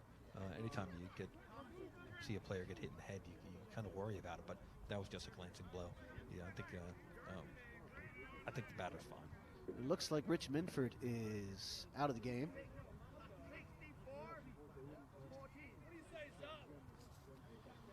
So that's going to bring in batting in Minford's spot, number 64, Grant Del Zappo. So Del Zappo in the third spot for Rich Minford. Minford finishes his fine ball game with 2 singles and a double, an amazing defensive play at first base, and a no-hit gem for the first 3 innings. Quite honestly, at the moment, he's the player of the game. Yeah, there's no doubt about that. Del Zappo in, though, looking to impress off the bench.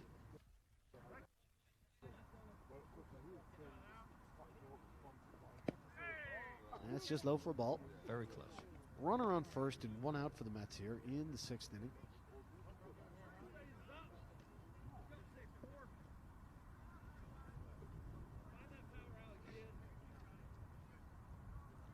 Runners off. The throw is not in time. Stand out. They continue to challenge the Dublin catcher and the Dublin pitcher for not holding him on. That's an area that needs to be worked on, quite honestly. The Mets are absolutely. exploiting that a little bit, and anyway, it's early in the season. No doubt they'll look at our telecast. Yeah, as all the other many they'll look at the fans. film. So Del Zappo now has a runner in scoring position as he fouls that one away.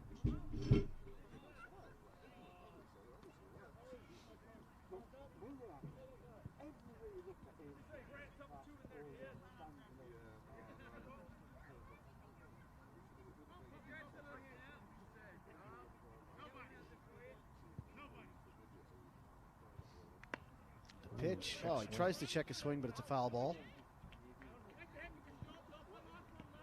So 2 strikes on Del Zappo now. Mets have consistently been able to get a runner on base, steal that base, and just put that runner in scoring position. Now that's how you wind up with the 7-0 score.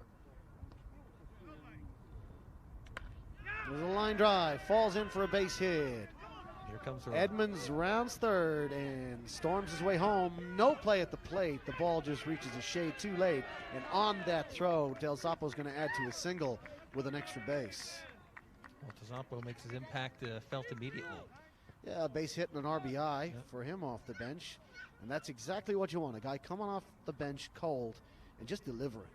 And I think you're right. When they can get a base runner through whatever means necessary, a hit by pitch in this instance, if they can steal that base, put a runner in scoring position, good things happen. Whether it's an error, whether it's a throw, whether it's on the field. And that's going to be the hook for Brendan Scott. He is going to finish up. He comes out of the game. I think Brendan gave himself the hook on that one. Just enough pitches done on the day. And it looks like the shortstop's coming in. No, it's going to be out of the bullpen. It's Antonio Bermudez. Anthony Bermudez, okay. He's coming in, and it looks like Mikey O'Connor has gone out in place of Jose Gabriel Martinez. So that's a defensive replacement in left field. And, oh, no, nope. No, we're going to see some changes. We're probably just going to, I'm going to hold my fire. Martinez was in to just change his glove.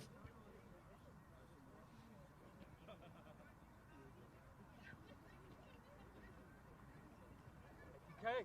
So Jose Martinez is going to come in from left field and play short. Roberto Marquez, the player manager, has taken himself out of the ball game. And Brendan Scott is out of the game. Yeah.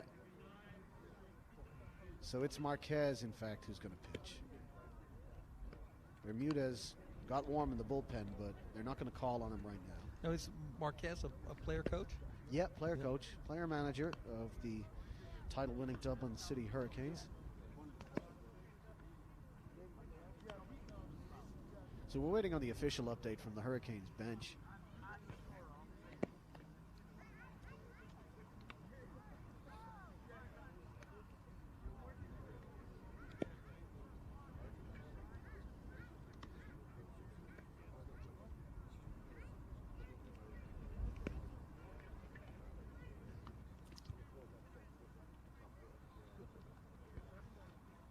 So while all this action has been happening, our scoreboard has been dutifully ticking along, and all those graphics have been updated by Greg here. Greg, how you doing? Welcome to the booth. I'm having a great time, thank you very much. That's good. Glad to have you in. So tell me, you're going to take on a new role with the British Baseball Federation. You're going to take up a pen. You're going to become a beat writer, a baseball writer. Yeah. How's that one going to work out for you? Well, you know, I'm been around British baseball for a long time. I've been playing in the AAA league for the Mets with the Mammoths for a couple of years now. And so, you know, going to follow along with the season, write a couple of articles. I'm already writing at the moment for my university paper. You know, just a nice way to talk about baseball when I don't have people to talk about it with. Yeah. And I think baseball writing has sort of gone up a gear over the last couple of years with the advance of sabermetrics, that they've become a legitimate way. When you write about baseball, do you write about advanced statistics? Do you like your WRC plus and your TOPS minus? I'm a big fan of it, to be honest. I think it really has enhanced understanding of the game so far. I always try to work a little bit in, but you know, sometimes it's nice to try and make the game as accessible as possible to newer followers who don't really understand the ins and outs of baseball fully.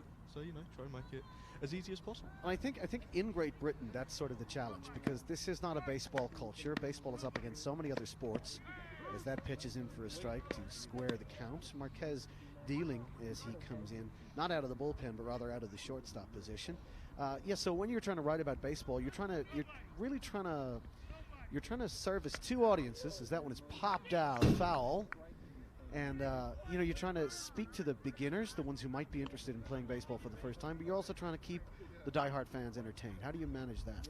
I think it's definitely a tough balance to try and maintain, but, you know, you try to mix in as you've said, your advanced stats to keep those diehard followers interested, give them something to think about, a new angle on baseball maybe. And, you know, but you make it as easy as possible, really try to explain everything as simply as you can, so that newer people watching and reading can get a good understanding of themselves. Yeah, that was a wild pitch there, and that allows the runner to advance to third base. Greg, thanks a million for stepping in with us. We look forward to reading your work on the BBF website, and we'll let you get back to the scoreboard and move that runner over for us. Thank you very much. So a wild pitch has allowed that runner in scoring position to advance 90 feet, get to third base, and Dominguez at the plate. Swings hard, line drive, center field where it falls in for a base hit and another RBI. That was a hell of a shot from Dominguez. He just hit that ball like he was angry at it. Well, he's got a lot of power for her. No doubt about that. Base hit and the RBI for Dominguez. 8-0 Mets, and that one is finally going to close the book on Brendan Scott as the inherited base runner scores. And now Roberto Marquez has a runner on first, and we know the Mets like to run. Will he be in motion? Not on the first pitch, which is in for a strike.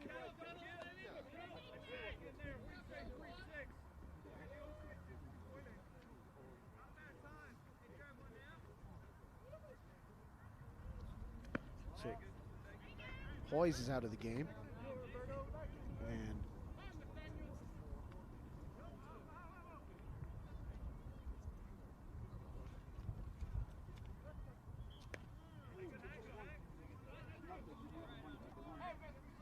Peter, tell me a little bit about this pitcher. What's his story? Roberto Marquez, Venezuelan born, living in Ireland for the last decade, has been playing with the Hurricanes, was one of the generation that rejuvenated the Hurricanes, helped them break the hold that the Dublin Spartans had on the title. Prior to the arrival of players like Marquez, Martinez, Chris St. Amante, who unfortunately couldn't make the trip, prior to that, the Spartans had a vice-like grip on the title. They'd won 9 in a row, and the Mariners had won just a solitary title. The Hurricanes have since won the last 5. As Marquez just deals down a little too high. And, Roberto plays the hot corner. He plays catcher. He's played second base. He's played shortstop. I've watched him play first base. He's played literally every position on the diamond, and he pitches well as well. He's just issued a walk there. So the pinch hitter, number 36. We're going to have to check our playbooks there for number 36 is not on the roster. Oh, it's Nathan Kettle. He came in as a defensive replacement in left field. So it's Nathan Kettle who came in for Mike Hoyes in left field. And Nathan draws a walk. This is our Danny Santine, if I'm not mistaken. And Danny Santine hits that one on the ground, and it is a bleeder right through the gap. It's going to be a base hit and an RBI. The runners will hold it first and second. This isn't Danny. This is somebody else. The lead runner scores. No, that's Danny. Number 34, Danny Santine. Yeah, it's Danny. And he continues his fine ball game with another base hit and an RBI. He's now 3 for 3 with a walk, 3 ribbies. He has 2 singles, and he has that big trip. So this is an inning where the Mets are going to try and squeeze that last bit of lifeblood out of the Hurricanes. They're going to try and just say goodnight, Irene, in this one. I think you're right. The Mets have got to jump on them, on the Hurricanes, and they're going to try and push as many runs across the board as they can. And then I expect we'll see wholesale substitutions from a very large, chunky Mets roster. So Pope is up off the bench to hit for Crammon. Now, Pope, a true internationaler, born in New Zealand, lived in Los Angeles, where he's a LA Dodgers fan. Been in the UK for the last 10 or 12 years, and I had the privilege of coaching him on one of the Team GB teams when we went to Poland for the European Little League Championships. Well, he doesn't look like a little leaguer out there. I tell you what, you see a lot of bat talent with this young man. The kid can hit, and he's a great kid. We know his family, and he comes from a nice, really nice family. So he has runners on first and second. And he hits a line drive where O'Connor in right field will make the grab and throw in hard on a line to stop the runners advancing. Good defensive play in right field by Mike O'Connor, who came in as a defensive replacement for the pitcher. What I like about Matthew Pope, he doesn't get cheated. He gets up there and he takes his hacks, and it says a lot for a young kid who's 17 years old, coming out and playing on the field like this with this age group and this talent. So there's another pinch hitter up. There's another pinch hitter up for the Mets. Number 30 is going to hit, and number 30 is Jamie Dix. Jamie Dix is in.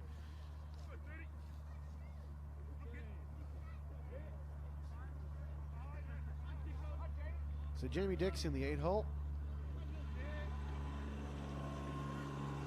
We've got 2 outs, runners on first and second. And fouled away into the Hurricanes dugout. Strike 1.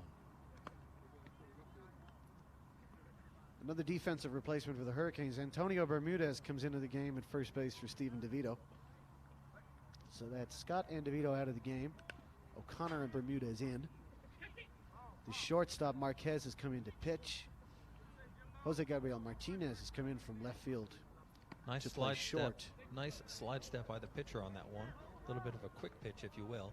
And the batter just had to swing quick and foul that off, so we've got an 0-2 count on the batter. The slide step is something Marquez will use to keep runners honest, because he's just going to try and make that time to the plate just that little bit quicker. He's not throwing great gas. He's throwing 70s, low 80s tops. Foul tip, strike 3, and the side is retired. Marquez gets his man. First strikeout of the game for the Hurricanes comes from Roberto Marquez, but meanwhile, the Mets have added a further run to their tally.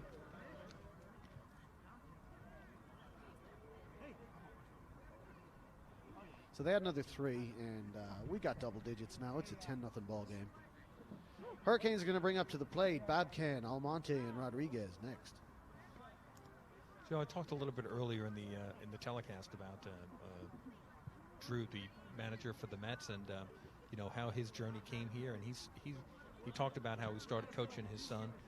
How he was hesitant to coach Malachi in T-ball when he was young, and you know, eventually they found they needed people who knew about the sport and knew how to communicate with kids, and Drew got involved, and he was with London Sports for many years. We played against each other, and he eventually moved to the Mets, and he's really enjoyed his time coaching at an advanced level. Not only was it fun to do the father-son thing, but it's also a lot more fun now to coach at a high level and coaching, let's say, on an international type level. Yeah, and it's great for it's great for this team. It's great for the. Yeah, so we got a defensive realignment now. The new pitcher in the game is the former center fielder Jordan Edmonds. Jamie Dix, who came into the game, goes out to center field, and Pope, who hit as a pinch hitter, will take Crammond's old spot in right field. So that is Pope to right field, Dix to center field, and the new pitcher is Jordan Edmonds.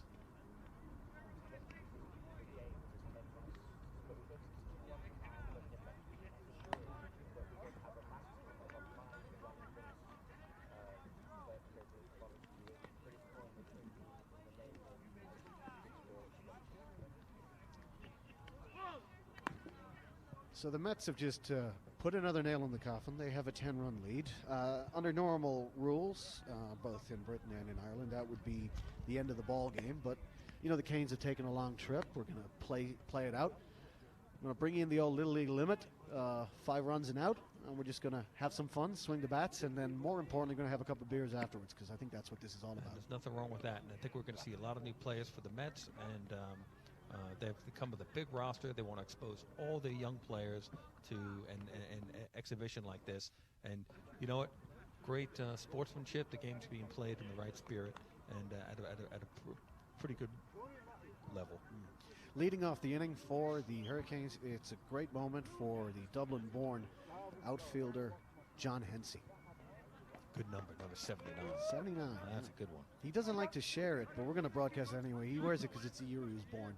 There we go. So a momentous year for him. He faces Edmonds, and he swings hard at that one, but it's a foul tip for a strike.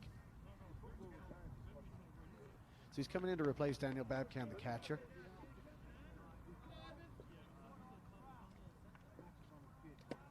He watches that one in for a strike. So quick 2 strikes now on Johnny Hensey. Hensey grew up playing the ancient Irish sport of hurling and uses that hand-eye coordination to great effect in the outfield. Fouls that one away. Good hack there by John Hensey. This is a new pitcher for the Mets. Yeah, this is 9. Jordan Edmonds, come in from Jordan center Edmonds. field. Jordan Edmonds, excuse me.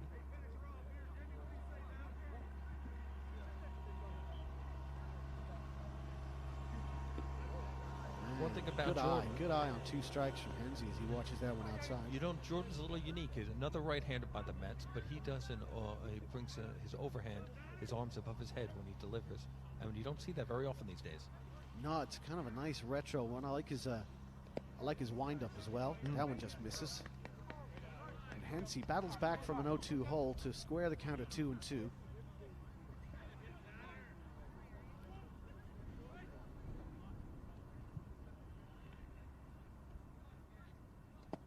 Swing and a miss, strike 3.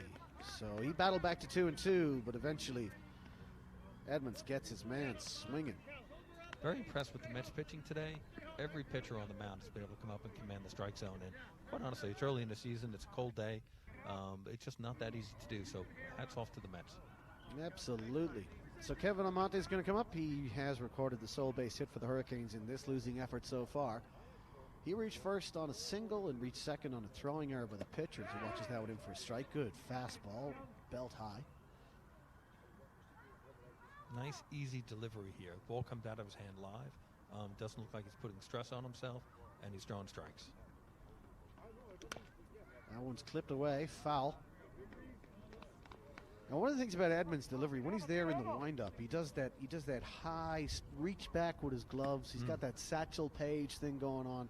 It's not something, you could do for 100 pitches. It's a big stretch. It's a lot of effort, but, he's effectively coming out of the pen here, so.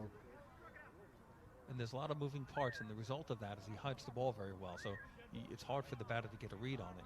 And, of course, the fact that he's different, so different than the previous pitcher, also works to an advantage. And Amante just calls time, perhaps with that in mind. He doesn't know what pitch is coming, so he's going to wait. He's going to have to wait for the release point. Oh, a little sidearm, but it's too high. Down on that, huh? Showed us something new on that, huh? Yeah, he just dropped his arm slot. Nice.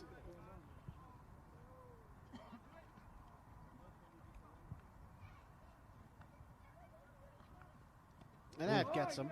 So Almonte is aboard, hit by the pitch. Try to get a little too fancy on that one. So runner at first for the Dublin Hurricanes, and Amante reaches base for the second time. He's 1 for 2 with a hit by pitch, a strikeout. That's going to bring up Timmy Rodriguez. He is 0 for 1 with a ground out. He just missed on a big swing and just dribbled it back to the pitcher and was thrown out at first base. He has reached on a walk and was thrown out, caught stealing. He walked right past us, and he was talking to himself on the way back to the Mets. Oh, he knew he just missed it. Yeah. Just missed it. If he gets the pitch he wants, it is gone. That one is behind him for a ball. And oh, that balmy 48 degrees we had earlier on has just left us high and dry. I think the word plummeting is probably the... the wind's picked up. I think we must be at 15 miles an hour or so here, and it's getting nippy. There was a little bit of pepper on that one as it's in belt high for Steve Reich. I think we're going to have to start talking about hot toddies soon. I think that's going to be the next thing. I think an Irish coffee in the home plate bar and grill here at Farnham Park might be a nice idea. They have those things in Dublin. I heard a story about those. Oh, you come to Dublin? You come to Dublin for the return leg next year? I'll show you good Irish coffee. As Timmy swings and that one's fouled away. Got 1 ball and 2 strikes with the runner on first with 1 out. Boy, I tell you what, the Hurricanes would like to get something going here. Win, lose, or draw, it's about playing good baseball, but nobody wants to go home having been shut out. Absolutely, and they just want to break that duck on the scoreboard. They just want to bring a runner in. Just say they came over here and took a bite out of the Mets, who are a fantastic ball club, a great team, and good champions of the National Baseball League here in GB. That one is just hit back out to Power, who makes the step and just decides to take the sure out at first base. That's a heads-up play by Brendan Power. Yep. As T-Rod grounds out 4-3. And the smart play by the second baseman was he wasn't going to be able to turn the double play. He didn't have enough time, and when in doubt, he took the out. Absolutely. You're up by 10 runs. The ball was drawing him to his left anyway, so just take the easy out. Be sure of it. The runner is now in scoring position for Big Frank Prieto, who's 0 for 2 with a ground out and a fly out.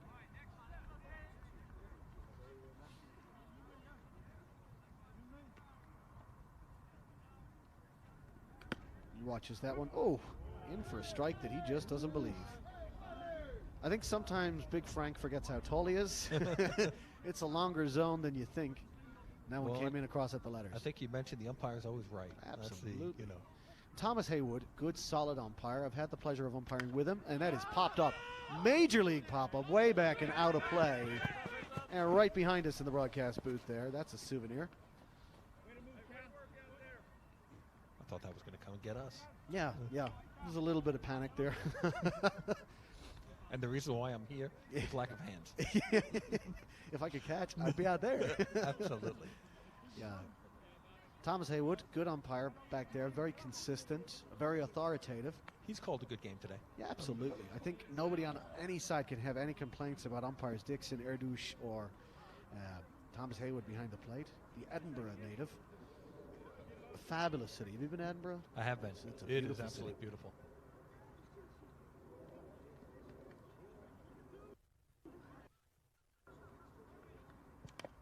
Foul away by Prieto. Dropped down and gave us that sidearm delivery again.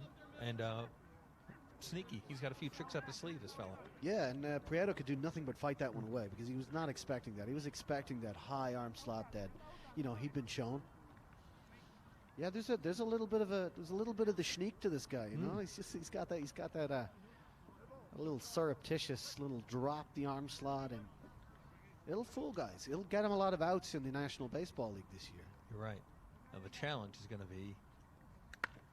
And that is another foul ball, but it's a long one. Ooh, Frankie, if you can straighten that one out, you can do some damage. So the challenge when you're you got that overhead wind-up delivery, you drop down and you throw it side on, is then to be able to come back and with your mechanics to be able to throw a strike on that. He was not only able to do that, he was able to do it with a curveball, which was a good piece of hitting just to foul the ball off. So Prieto is scratching away there, just trying to hang tough at the plate and wait for his pitch. Edmonds steps off. Prieto calls time. Almonte's got those dancing feet at second base. He's going to have to make the pitcher just think. He's in his head. He's there in scoring position. The Mets want to preserve this shutout. They really, really do. And a line drive foul down the right field line. So the middle infielders, the second baseman is doing most of the work to try and keep Amante close.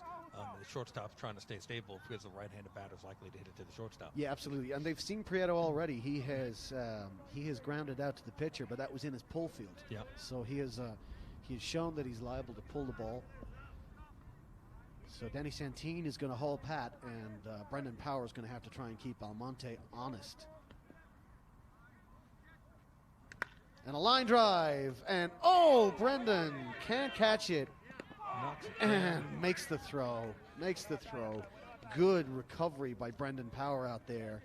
And that's another ground out. Second baseman to the first baseman. I'm not sure Brendan's going to be welcome back in Dublin. He's playing so well against his own team. One of the things about Brendan is he's such a great guy. He's such a good clubhouse guy. He's such a great guy to have around the national team. The guy's always welcome in Dublin. He's a super guy.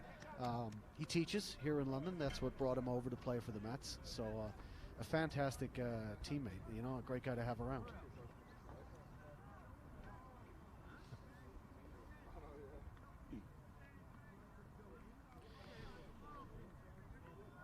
So there's going to be some changes with the catcher out of the game. They're going to have to do some readjustments here, the Hurricanes. It was like a wholesale substitution. I think they're looking pretty much the same. John Hensey goes in to occupy right field.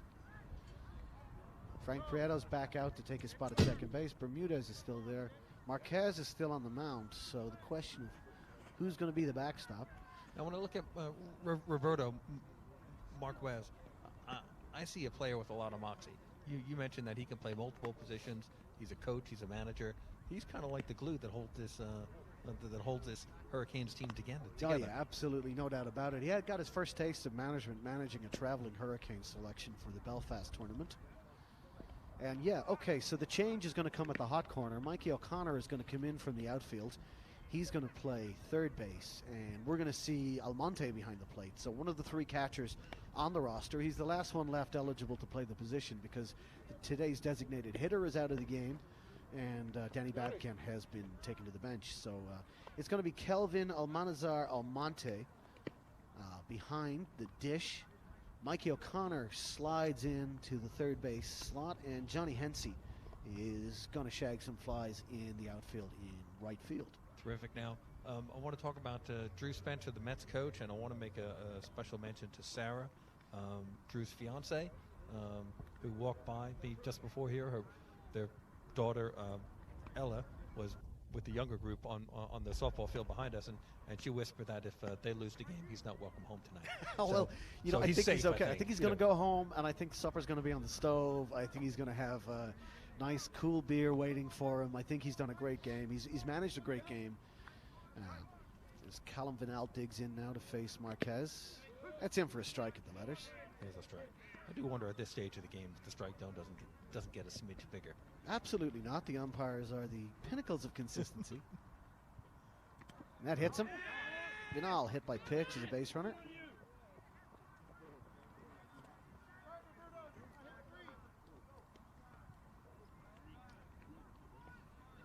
And that brings back up the defensive star of the show so far for the Mets, Brendan Power. You know his nickname around the Irish team is Maxim. Well, he's done a great job today, and he looks like truly the Irish spy. Yeah. Hey, unfortunately, it's looking like he's a double agent. Yeah, I think so. Now with the 10-run lead and the 5-run per inning kind of maximum agreed by both teams, it's going to be interesting to see if the Mets continue with the running game. That's popped up out of play. Another foul ball right onto the soccer field.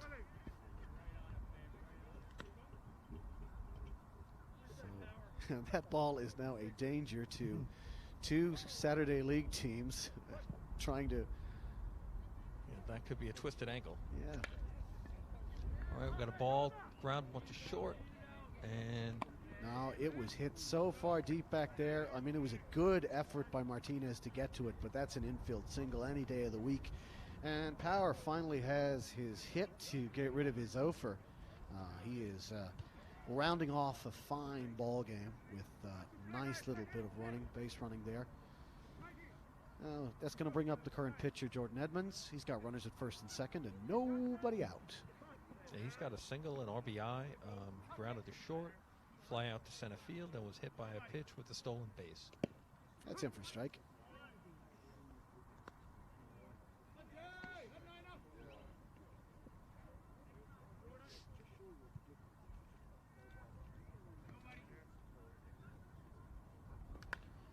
And that one's fouled away. Right back to the football field again. Now, ideally, the Hurricanes would like a ground ball, third base, step on the bag, throw to first, turn 2. Or a line drive to the shortstop, catch it, tag the runner, and step on second. Wow, if we get a triple play, well, Bermudez manages to stop that, but the runner's going to advance from second. So runners at the corners. So the attempted pickoff play by Almonte was just offline. A good dive by Bermudez stops it squirting into the outfield, but unfortunately it's not going to prevent Kelvin Vinal scooting on down to give runners at the corner to Jordan Edmonds. good heads up base running there. Absolutely. Takes the force out at third away. And there's a line drive into center field where Timmy Rodriguez gets it, but tagging is Vinal, and a sac fly will score him. So sacrifice fly on the line drive for Jordan Edmonds as he gets a sacrifice fly to the center fielder. Another RBI to go to his effort in the first. And he's had a fine ball game, and he's come in and he's pitched well. So Brendan Power holds steady at first base. And this is Del Zappo. Yeah, this is Del Zappo. Came in as a pinch hitter for Rich Minford. Hit Well, a I sharp think we can go ahead and just declare the player of the game. What an amazing ball game he's had. I think he's going to, if we're probably going to have his teammates going to have to buy him a cold beverage tonight. I think so.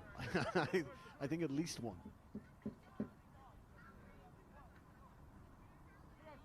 So the first pitch to Del Zappo is called strike. As Marquez just checks Brendan Power back to first base.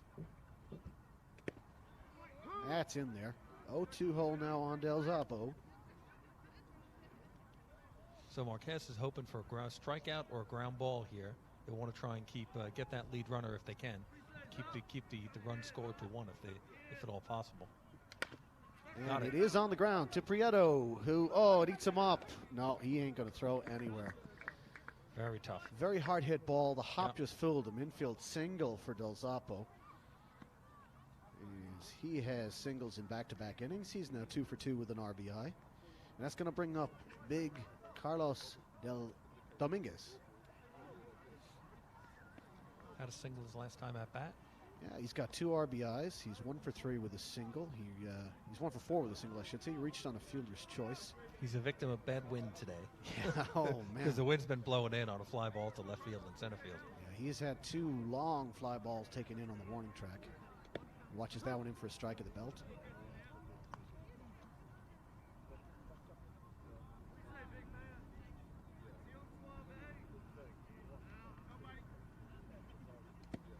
That's a nice breaking ball. Just slides in there for a strike. Low in the zone, a late bite at the end, and I think Dominguez was looking for the fastball. Now Dominguez is on the defensive. And a line drive to Prieto. He throws to second for 1. And the first base not in time. 4-6 fielder's choice on that. Safe at first. Runner at third. Well, the Hurricanes got an out, being the most important thing. Now we've got a runner at first and third.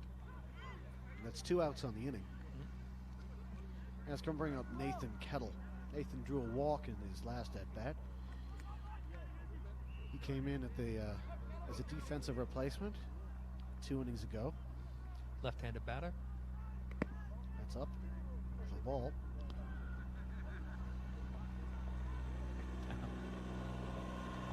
For you folks at home, it's getting cold. Yeah. I'm trying to take notes, but my fingers aren't working anymore. That's outside for the ball.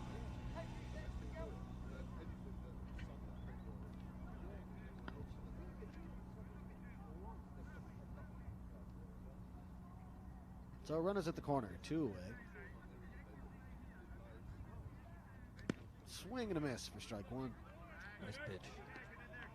2 balls, 1 strike. There's a little bit of movement on that pitch. You know, it starts off coming right down the track and just heads away from the left-handed batter. It cuts in on a right-hander. That's a foul ball for the second strike. Evens the count at 2-2. Even the base runners now are feeling the cold in their bones. What I wouldn't give for that 48-degree pre-pitch temperature. You know, that pre-first pitch time was just, ooh, it was positively tropical. We had a little window of sunshine, if I remember correctly. We did. I think I picked up a tan. You Irishman tan pretty well, don't you? Yeah, if redness is a shade you go for. He fouls that one away. So Kettle is staying alive back there.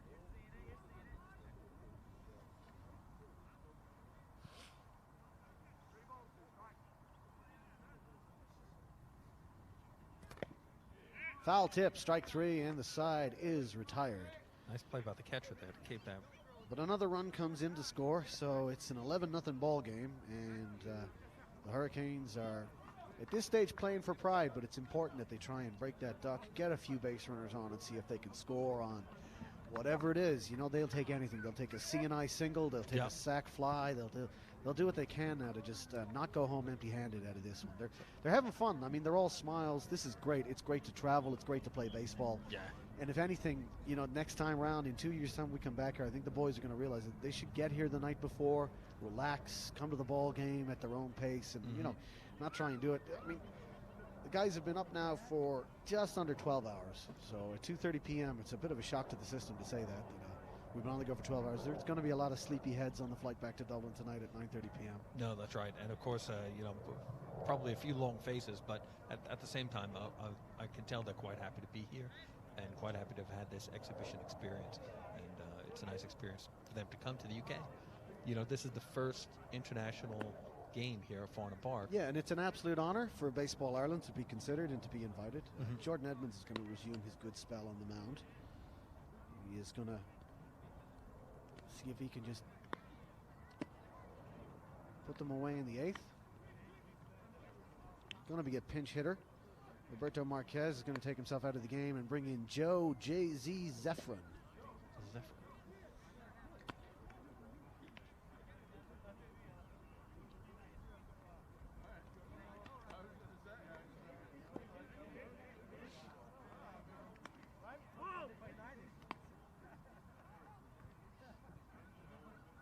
So for you folks watching at home, the game has been decided in the Mets' favor. When the game was 10-0, it's a technical mercy rule. Both clubs have agreed to continue playing. Well, Just- Zephyr isn't going to come up just yet. I'm sorry to cut across you there, Anthony, but yep, Marquez is going to swing for himself.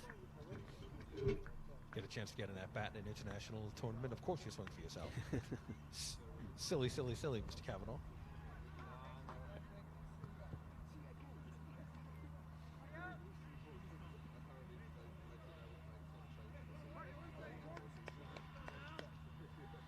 Okay, here we go. The pitcher wheels and deals. And it's low for a ball.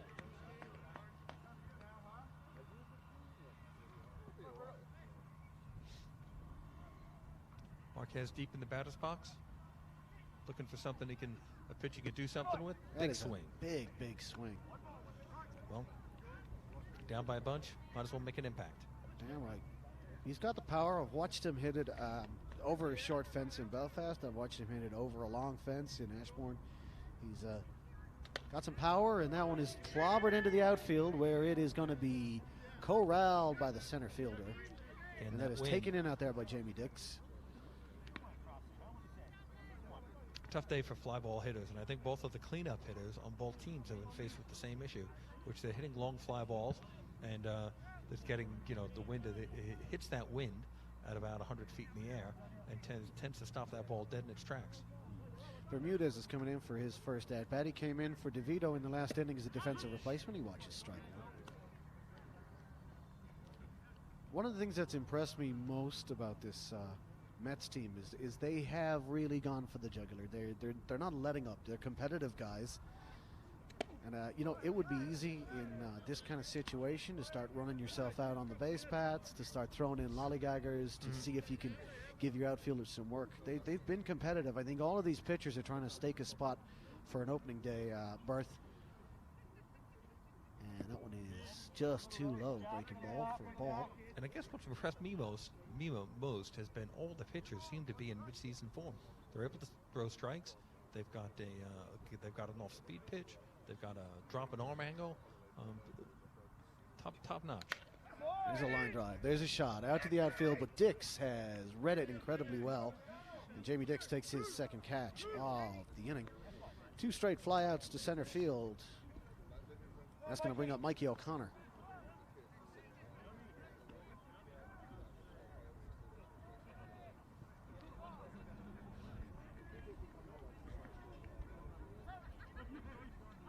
So Mike O'Connor from the south side of Chicago. Bad Leroy Brown from the south side of Chicago. They wrote bad Leroy Brown about Mike O'Connor. Names were changed to protect the guilty. That's the way it goes. He's a tough man. He swings and misses strike one there. So 0-1. And that one's in for a strike. It's dropped by the catcher, but it's a called strike anyway, just above the knees. I always think when the catcher drops a ball and it's called for a strike anyway, I always think the catcher got lucky. yeah. And I've been there. I've been that umpire. I've been behind the plate. I mean, if it's right down the middle, you have to call it. Yeah. But I mean, if that's borderline, if that's on the black, I've seen catchers give away strikes. I've seen them let down their pitchers. That's on the ground. Up to the shortstop, to Santine. He throws, but not in time. Infield single for Mike O'Connor. Showing the good wheels there. Smooth on the shortstop in the transfer, but just one pump too honey. I think he just didn't realize. You look at O'Connor, he's a rangy guy. He's a skinny guy. He's a tall guy. He doesn't look like he's got that speed, but those long legs were cracking away. No, it's sneaky fast. You're right. Yeah, sneaky fast. So into bat for Tom Kelly is Joe Zephyrin. So Jay-Z is going to see some action this inning. He looks a bit like Jay-Z, you know. He from a certain angle.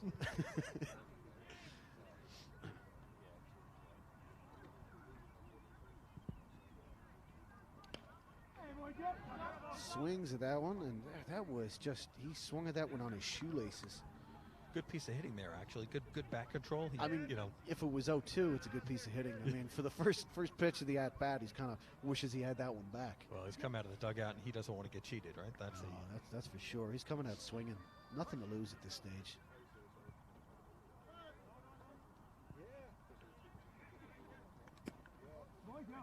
He watches that one for a ball. 1-1.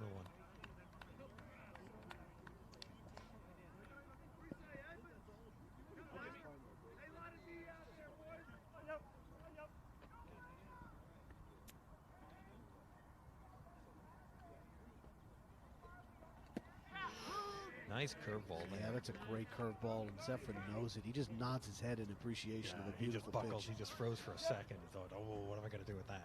So now he's on the defensive. He chokes up on the bat. 2 outs, runner on first. Swing and a miss. Ball in the dirt. And he's out. That's the side retired. So I really like what the pitcher did on that, right? He had a rhythm going, and he just paused that little extra few seconds and let didn't give a predictable delivery. I guess it's just one of the finer arts of pitching, but real nice job by the pitcher there. Absolutely, and the Hurricanes, they scored no runs on 1 hit. They had 1 strikeout, 2 flyouts, and they leave 1 man on base. And we go now to the bottom of the 8th. So Mets cruising, absolutely cruising here. And there is going to be yet another, nope, is there a pitch and change? Looks like it.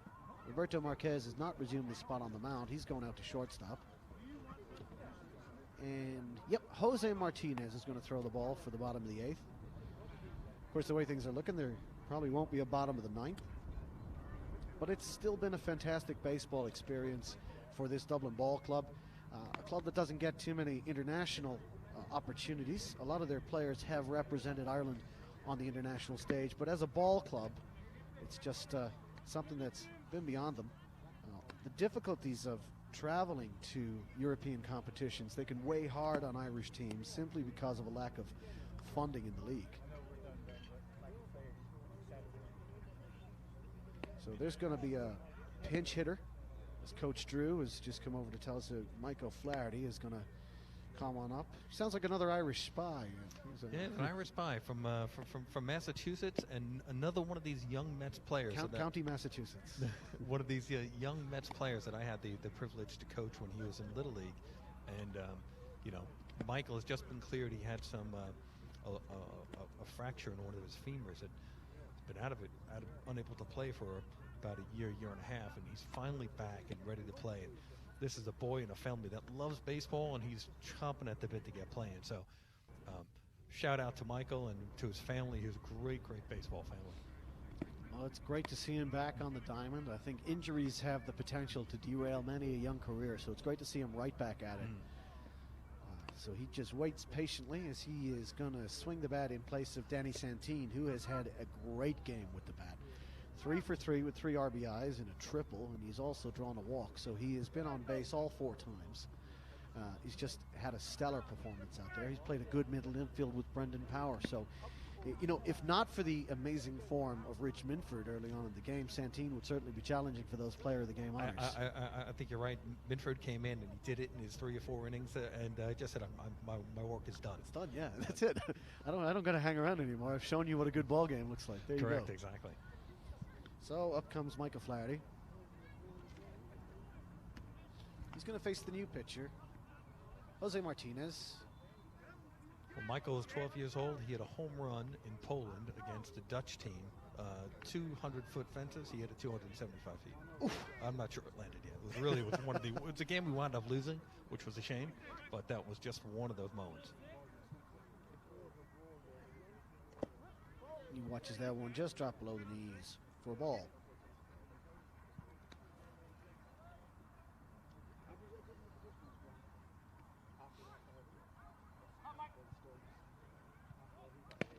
That's in for a strike. Big leg kick by the pitcher. That's another new aspect. Yeah, it's something you got to work at. When a new guy comes in, he's got a totally new delivery, new motion. And, there's a foul ball for strike 2. And Jose has got that sort of classic wind-up. He's got that big leg kick. He leans right back into it, gets every inch of his wiry frame behind the ball, and he can generate surprising pace as a result of it. But he's also got a nice little sneaky curveball. He throws a good off-speed pitch. And, he can get some movement on that ball. That's clobbered out to the outfield. Is it going to fall in? It's going to fall in. And there's a base hit for Mikey. Woo! And what a way to announce your return from injury. I'm back off the injured list, and coach, look at me. Absolutely. And you know what? There was a pretty good pitch, a good curveball. Michael couldn't do too much with it, but he did something with it. He didn't miss it, and he gets himself a base hit. Now, for a boy from Massachusetts, he's just following the mantra Ted Williams said, just hit it where they ain't. Absolutely. Happens to be a Red Sox fan as well. I knew I liked the kid. I knew I liked the kid. The second I saw him, I knew I liked the kid. That's him for a strike.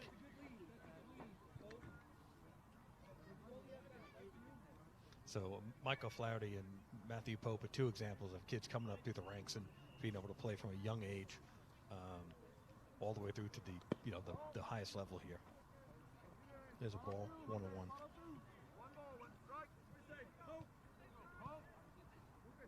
So what, if anything, Anthony, are the takeaways for the Mets? I mean, it's been a very comprehensive performance. Is there anything they should be working on coming into the season? It's early for them, so they're going to look at this and they're going to say, look, there's always work to be done. They're going to be, they'll look at our video and they'll look at some of the at-bats and they'll make some adjustments. It hasn't been perfect defensively, but their pitching has been very good. And I think if the one positive they're going to take away from this is if they pitch like that through the NBL season here, they're going to be very, very tough. They're going to be the odds-on to repeat as champions again. That's a ball on the ground to O'Connor. To second for one, and Prietta's going to be happy enough with that, just put it in his back pocket. So a fielder's choice for Matthew Pope as he reaches, and Michael Flaherty is raised on the base paths. And that's going to bring up the center field defensive star, Jamie Dix. He had some great catches out there in the outfield, read the ball off the bat very well. So one away in the inning with a runner on first base.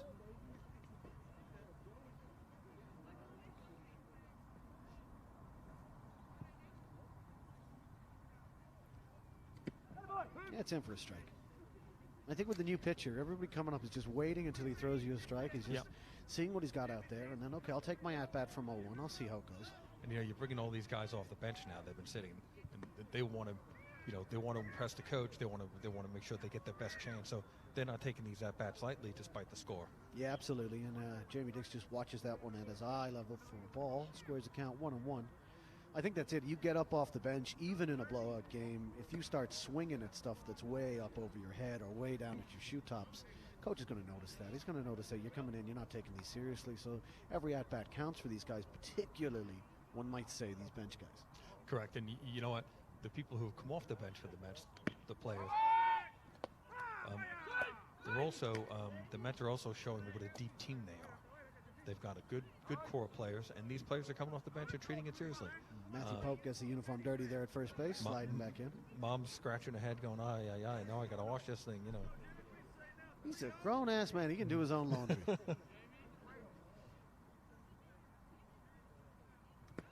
Way too high, ball 4. So runners at first and second with one away. It's going to be an infield fly situation should they induce the pop-up. Here's the catcher, Vinal. Yeah, Callum Vinal's going to take his hacks now. Hurricanes are talking in the infield. Everyone's on the same page. One out, looking for that force at, get that lead runner if they can. Force at third base. Maybe turn 2. A pitch up and inside for ball 1.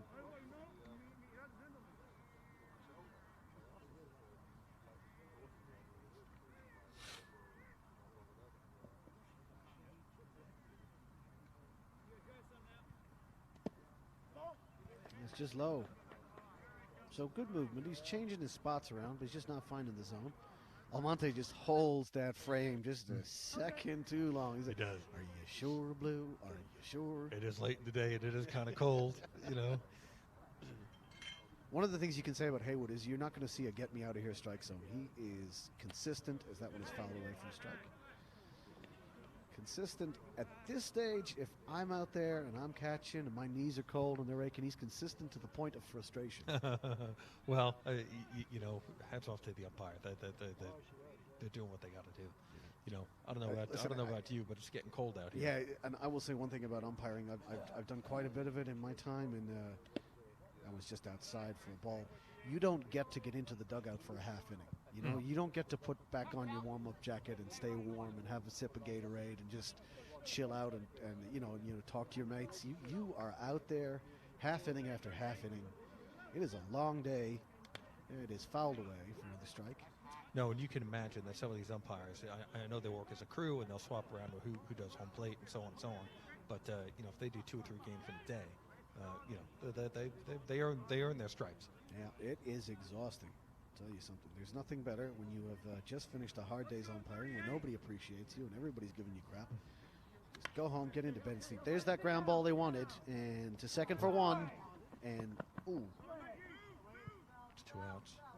That makes 2 outs. That's fine. They're not going to throw the ball away. They don't want to just throw it. The last thing they want to do is just serve up a run by throwing the ball. I think the third baseman made a mistake there because he could have stepped on third, gotten the lead out, and then potentially made. I think he's playing it. He was positioned perfectly to field the ball. And if there's any criticism of Mikey O'Connor in that situation, is that he didn't do a tag. Tagging out the runner and throwing to first where you have that extra step on the guy is probably the smart play in that situation. Because by the time he was gunned up to throw, the lead runner was just passing him. Yeah, tight. And then, when in doubt, get the out. Absolutely. He's going to bring back up Brendan Power. Laces it way out. That is back. That is far. That is all the way to the track. And Power is going to clear out the bases. He's going to round second. He's going to gun it hard to third. And there he is standing up with a triple. And Brendan Power just caps off a fine ball game with his second hit, a 2-ribby trip. Ho, mama. That was, I think, the hardest ball hit today. Absolutely, and to come from the leadoff guy, your slight middle infielder, he's got some pop. And it was kind of interesting because it wasn't as high as some of the other fly balls hit, so it didn't quite hit the wind like the other one does. Heck of a hit. Great performance. I'm sure he meant that.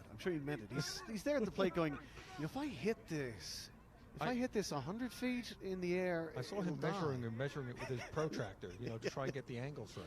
He is a teacher. There's a line drive, and that's going to score Power from third. So Edmonds does well to just lace that into center field. And now runner at first. So 2 away for the Hurricanes, but unfortunately they've just served up all the runs, and this one is just getting out of control. If I'm not mistaken, this is Del Zappo. That's it, number 64. Del Zappo came in for Minford earlier on as a pinch hitter. Well, I think the Hurricanes are looking to just get back in the dugout and get out there and take their cuts and then just go for a couple of suds. That's in from strike.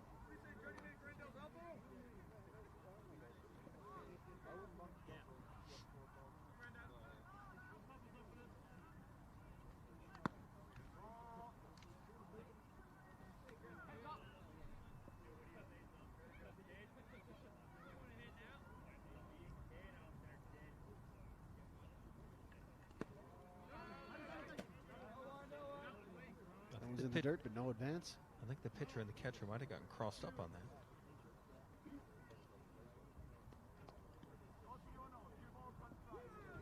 You got to bear in mind that Jose has not been in the bullpen just chewing seeds all day. He's been playing left. He's been playing short, so he's coming in with cold in his bones. He's got those aching knees, so it's tough to come out of the field and pitch. Absolutely. So it's hard going. And it's not the sort of day, but the day has gotten progressively colder, as you well know. Yeah. Swing and a miss, foul tip for a strike. It is the sort of day where it's hard to get on the mound, and it's going to take you a couple of batters to warm up. Yeah, one thing I'm going to say about this wonderful Farnham Park facility, that mound is a mountain. It is huge out there. That's on the ground. To O'Connor at third, and he can't get it. Just going to check the runner and make sure of no advance. Just put it in his back pocket. And this is going to sound crazy, but they've actually had to reduce the size of the mound. Because when the mound was first there, it was more of a semicircle, and it was a couple of inches higher. So they've done some work to bring it down the size. And yet it's still one of the bigger mounds you're going to find. Yeah, absolutely. I mean, that is a major league pitcher's mound. There is no doubt about it. It is enormous. I mean, as a new facility and a facility that's used for these showcase days, it's not going to see a lot of use. It's not going to be worn down by the grind of a long baseball season. As, ball one is served up to. I think this is a pitch hitter. This is a pinch hitter because that sure is not Carlos Dominguez. Runners will advance on the pass ball, so that's going to remove the force.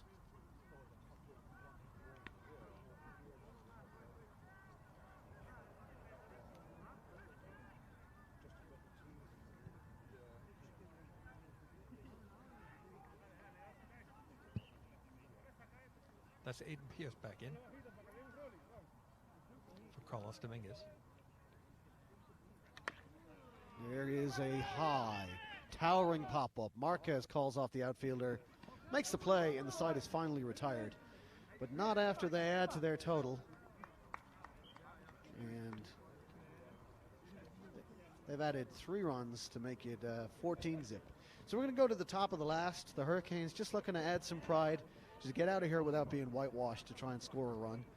And they're going to go back to the top of the O.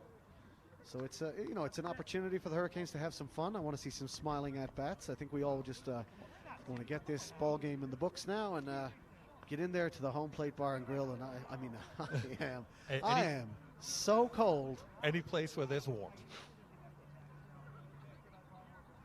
New pitcher for the Mets, lefty. First lefty of the day, actually. Absolutely. Number 36.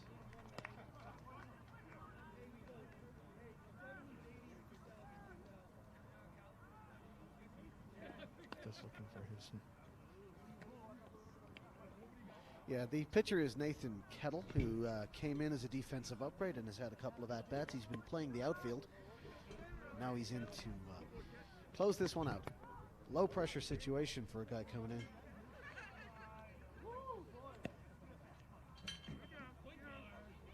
So it's gone from a beautiful day at Farnham Park to a blowout in the cold. Mets lead this one. They have scored 14 runs on 14 hits and committed 1 error. The Hurricanes have been blanked. They've been 2 hit by the team, and unfortunately they've committed 4 errors in the field that are going to come back and haunt them. So if manager Roberto Marquez is going to think of anything in this game, it's just that they've got to tighten up defensively. It is early season.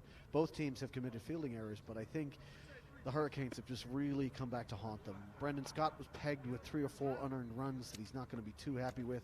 You know, that kind of took the gloss off what was a decent pitching performance in the early going for the big daddy on the mound. But Jose Martinez now is coming up to bat, and he's just going to try and just have a nice swing, have some fun out there, see how hard he can hit it, and, brush it off. The season continues. The Hurricanes are still in a good position to retain their title.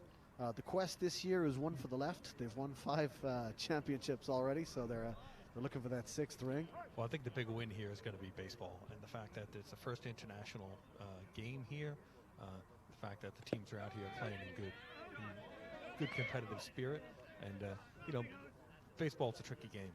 If the Hurricanes get some outs early in the game, the whole game could play differently. So, no, but you're right. This is an international friendship series. It's absolutely brilliant for the Dublin City Hurricanes to have been invited. It's a pleasure to be here, to be hosted by Jerry Perez, by the BBF, to be here at this fantastic facility provided by BSUK. Swing and a miss for Martinez, and that one was just at his neck. At this stage now, he's just up there. He's just having some fun. He's smiling. He's ready to go. And you know what? We're going to give a real compliment to Jerry for organizing this day, for bringing the coaches from IMG here to work with the kids, and also to help organize this event. And a big shout out to the British Baseball Federation, for really promoting the game of baseball, making it fun for everybody, and creating an environment where people want to come, want to compete. And a big thank you to the Irish Baseball Federation for coming. No, absolutely. It's been brilliant. And we've got to say thanks to a lot of guys back home, to Baseball Ireland and to their National Executive Committee, to Adrian Kelly, the Public Relations Officer, who's done a lot of the tweeting and the social media around this and just getting some attention to it.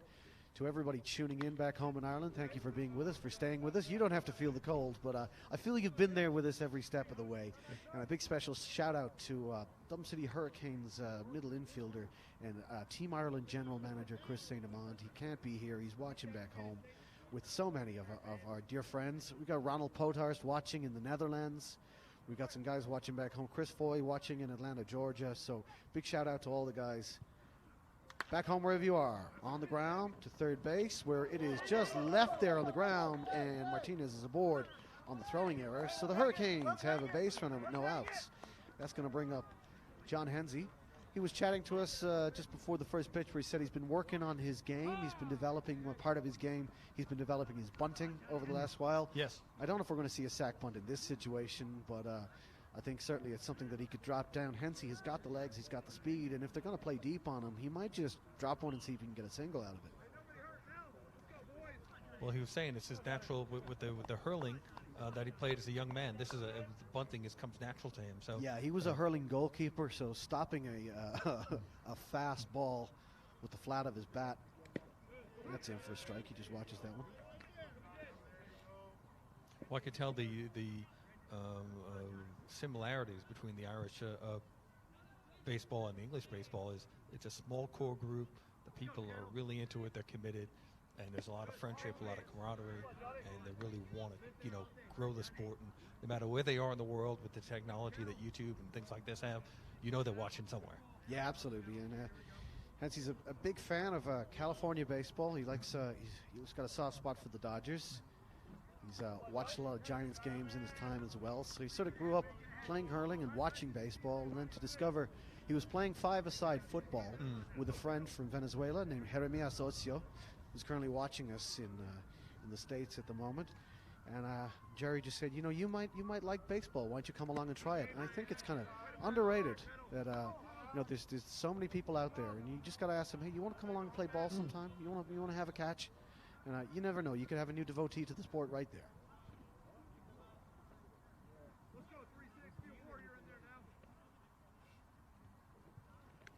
Swing and a miss. Strike three. Great pitch just above the zone. It tempted Hensey into the swing. Nothing much you could do with it. A good fastball from the lefty, Nathan Kettle. Good cut. Didn't miss by much. It didn't miss by much.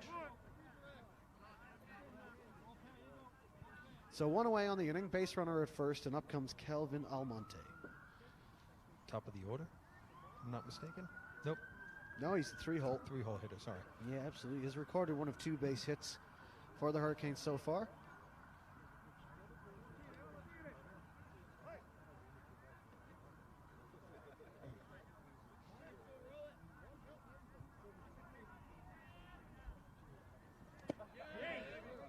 That one just misses. Pretty smooth delivery by the left-hander Kettle here. Pitching from the stretch. Takes in, sees the sign. Checks the runner. And a line drive. Down, it's a fair ball. All the way into the corner. Martinez is on his horse. He's going to hold up at third base. So 2 runners in scoring position now. And that's going to bring up the big T-Rod, Timmy Rodriguez. I think at this stage with 1 away, any kind of contact here has a good chance of scoring a run. And I think the Hurricanes will celebrate that as if they'd won the World Series at this stage. It's cold. They've been outplayed by a wonderful team. If they can actually draw blood here, they'll be happy enough. They'll know that they came here, that they landed a blow. Well, it'd be nice for them to get a few runs across the board. And if Timmy Rodriguez has anything to say about it in his at-bat now, he wouldn't mind tattooing one before he leaves. Oh, he'd like to just hit that ball. He'd just like to hit that ball like it said something about his mother. Just deposit it over the fence. He watches that one in for a strike.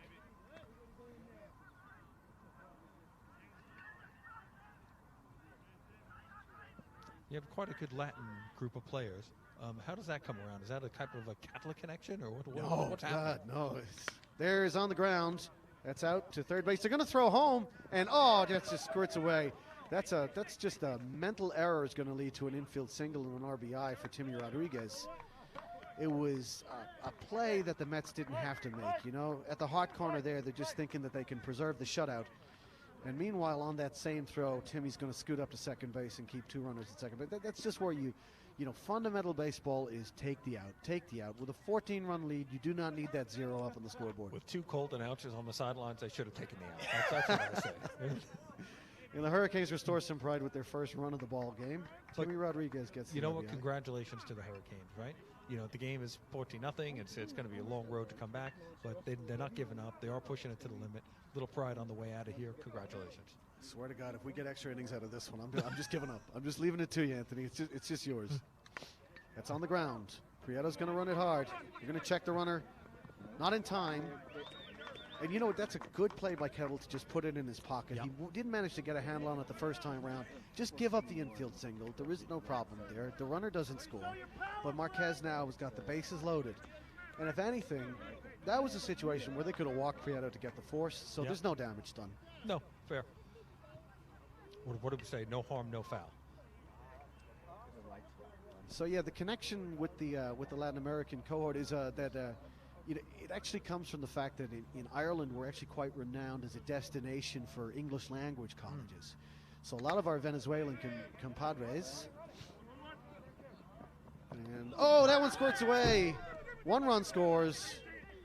The second run scores, and Marquez gets his RBI on the ground out, but it's going to be charged as an error to Brendan Power over there at the second base. So Marquez is aboard, safe with an RBI. Runners at the corners, and this is starting to look a little bit more respectable for Dublin. Up comes Antonio Bermudez as he has a chance to add to that total with Prieto sitting pretty on third base. Well, I think the phrase "not going quietly into the night" is Rage, the way. rage against the dying of the light. Absolutely. Yeah, so as we were saying, the Dublin is renowned as a destination for English language colleges. Some of the finest colleges where students from all around the world can learn English as a foreign language is there. So we've had a lot of guys come over and they've just fallen in love with the place, applied for permanent residency and stayed. So many of them from Spain, many of them from Latin America, a particular cohort from Venezuela. That's why we've got plenty of Venezolanos in and around the Dublin Hurricanes baseball And some team. of them have literally fallen in love. Oh yeah. Well, that's something we don't do it deliberately, but it's hard not to fall in love with Irish girls once you get over there.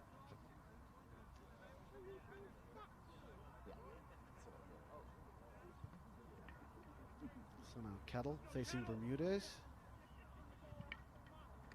Oh, that's a beautiful pitch. That's a real tempting pitch.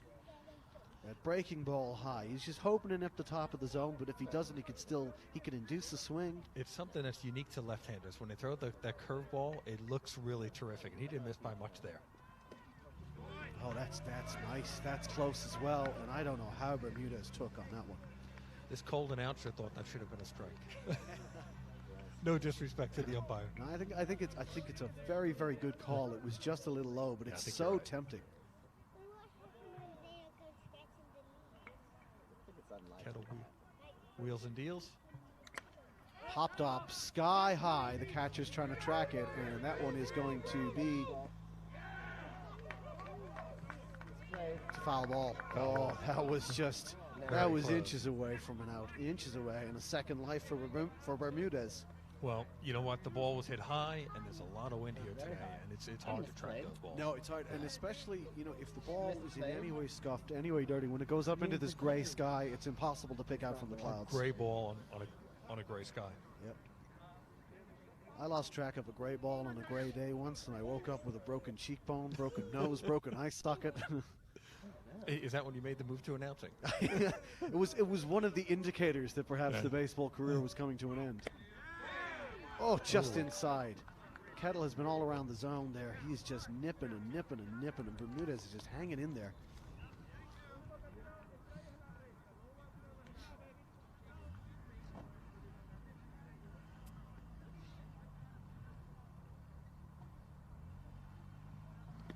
Watches that one up for a ball. That's going to load the bases, but oh no. Pass ball and a run score. Pass ball is going to see Prieto just scoot in from third base. That's some heads-up base running. There's 4 runs in for the Hurricanes.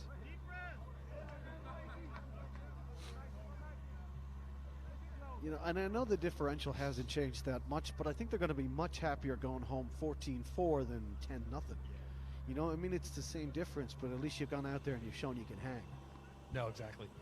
They'll be able to take away some positives for this, and maybe at least they got the last little punch in, if you will, and they'll have a positive mood going back. And the Hurricanes will go back and know that they played a little bit better defense. This game would have been a lot tighter. Oh, there's no doubt about that. I mean, you're looking over the standout statistics on the scoreboard here at Farnham Park are the 14 hits served up and the 4 errors committed in the field. So they know that just a little bit tighter on the infield. Some of those infield singles, they're thrown out routinely, and some of those errors, some of them are unforgivable. Yeah. O'Connor watches that one at the knees for strike one.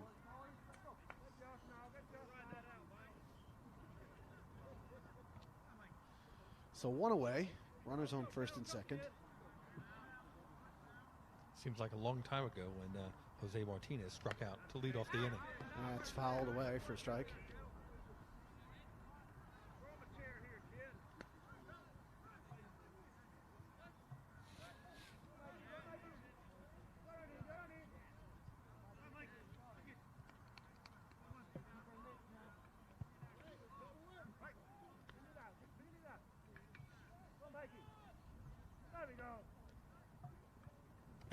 Swing, miss, strike three. That's two away.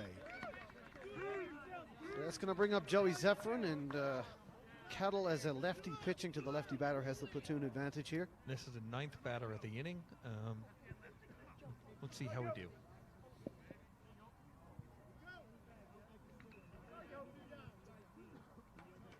Zephyrin handles the bat well, not one to be cheated on his swings. With a good eye there as he watches that one low for a ball.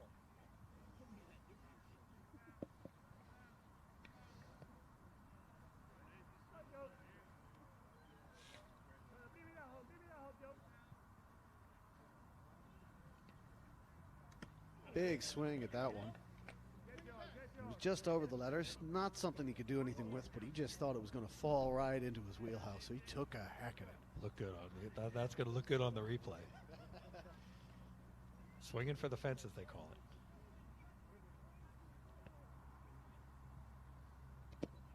Checks a swing, and that's a good check because it's a ball low.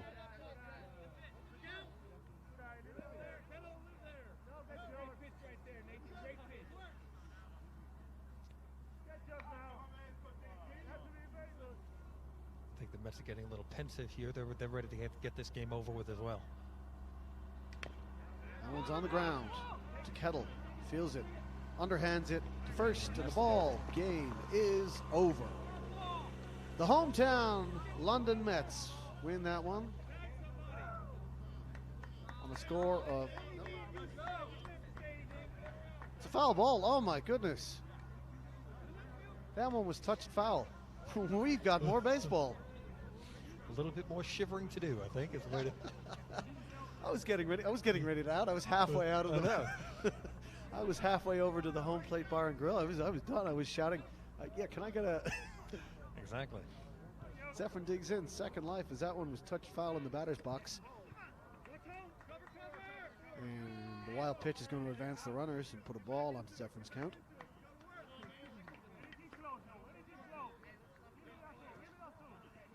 Believe it or not, a base hit scores 2, and I think that'll bring the score to 14-6. 4 runs in already for the Hurricanes. It's been the inning they wanted all along. You know, they've shown that they can score in bunches, and that's exactly what they wanted. They'll be mad at themselves that it didn't click for them earlier. So that one's outside, and Zephyrin draws a walk to load the bases. And Jose Martinez, who struck out to lead off the inning, has a second chance to make amends now because we've batted around here. We have, and hats off to the Hurricanes for not giving up. That play with the third baseman decided to go home as opposed to going to first. The play's quite big now. It's crucial. The game would have been over. You look back at that one, you think, oh, yes. You know.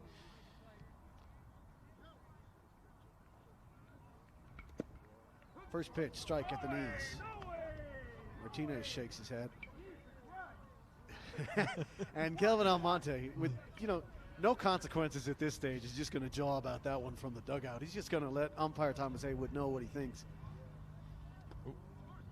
Way back up, Martinez on his horse is going to score as Marquez in from third. Bermudez gets up to third base, and the runners advance.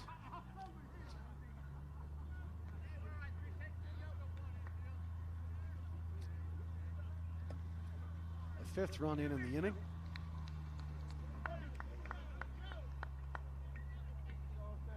Now it's time for the pitcher here to just settle down. Don't worry about the runners. Get the batter. That's it. Get the team back in the dugout. Don't be too fancy. A test, if you will, of Kettle's mettle. That's in for a strike as well. That's low bottom of the zone. Well said, Kettle's mettle. I like that.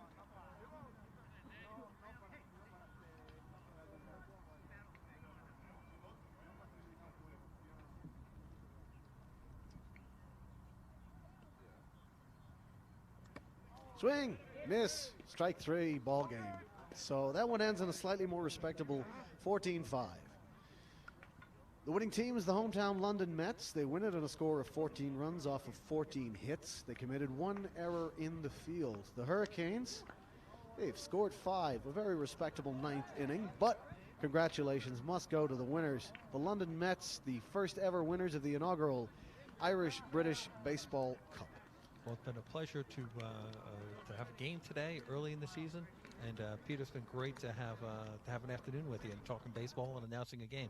Thank you very much. A real pleasure. Yeah, and our thanks again to the British Baseball Federation, to Jerry Perez and the gang, all the ladies and gentlemen here at Farnham Park for giving us such a fantastic showcase of this amazing facility. So the teams are going to shake hands now in good baseball tradition, and there's going to be a presentation at home plate of the Federation trophy. Yeah, it's a beautiful trophy. You know, it's nice to have something to take home, put in the trophy cabinet. And of course, appreciation is shown as well to our umpires today. In the field, Gabor Erdush and Robert Dixon, and behind home plate calling a great game for 9 cold, long innings, Thomas Haywood, Edinburgh's finest. And Thomas Hayward, you know what, he called a very consistent game. I know we needled him a little bit, that's just because we are cold. That's us just hoping he'd go barn door for that 9th inning so that we could get on out of here. Exactly.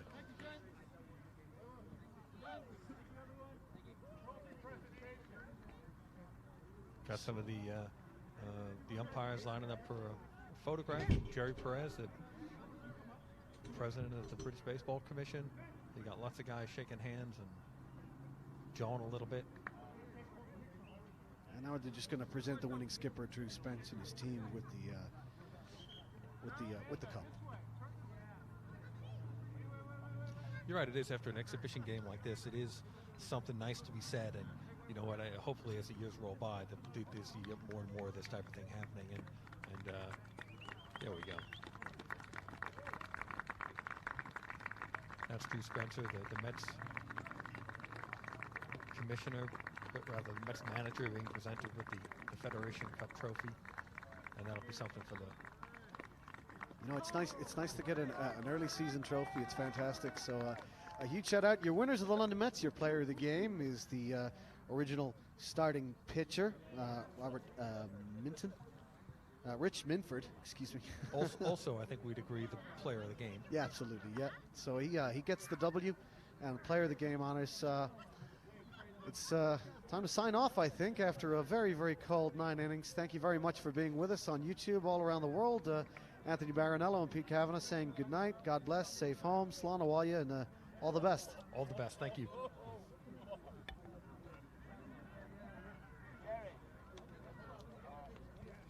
I'm Gifting Gope, Major League Baseball player.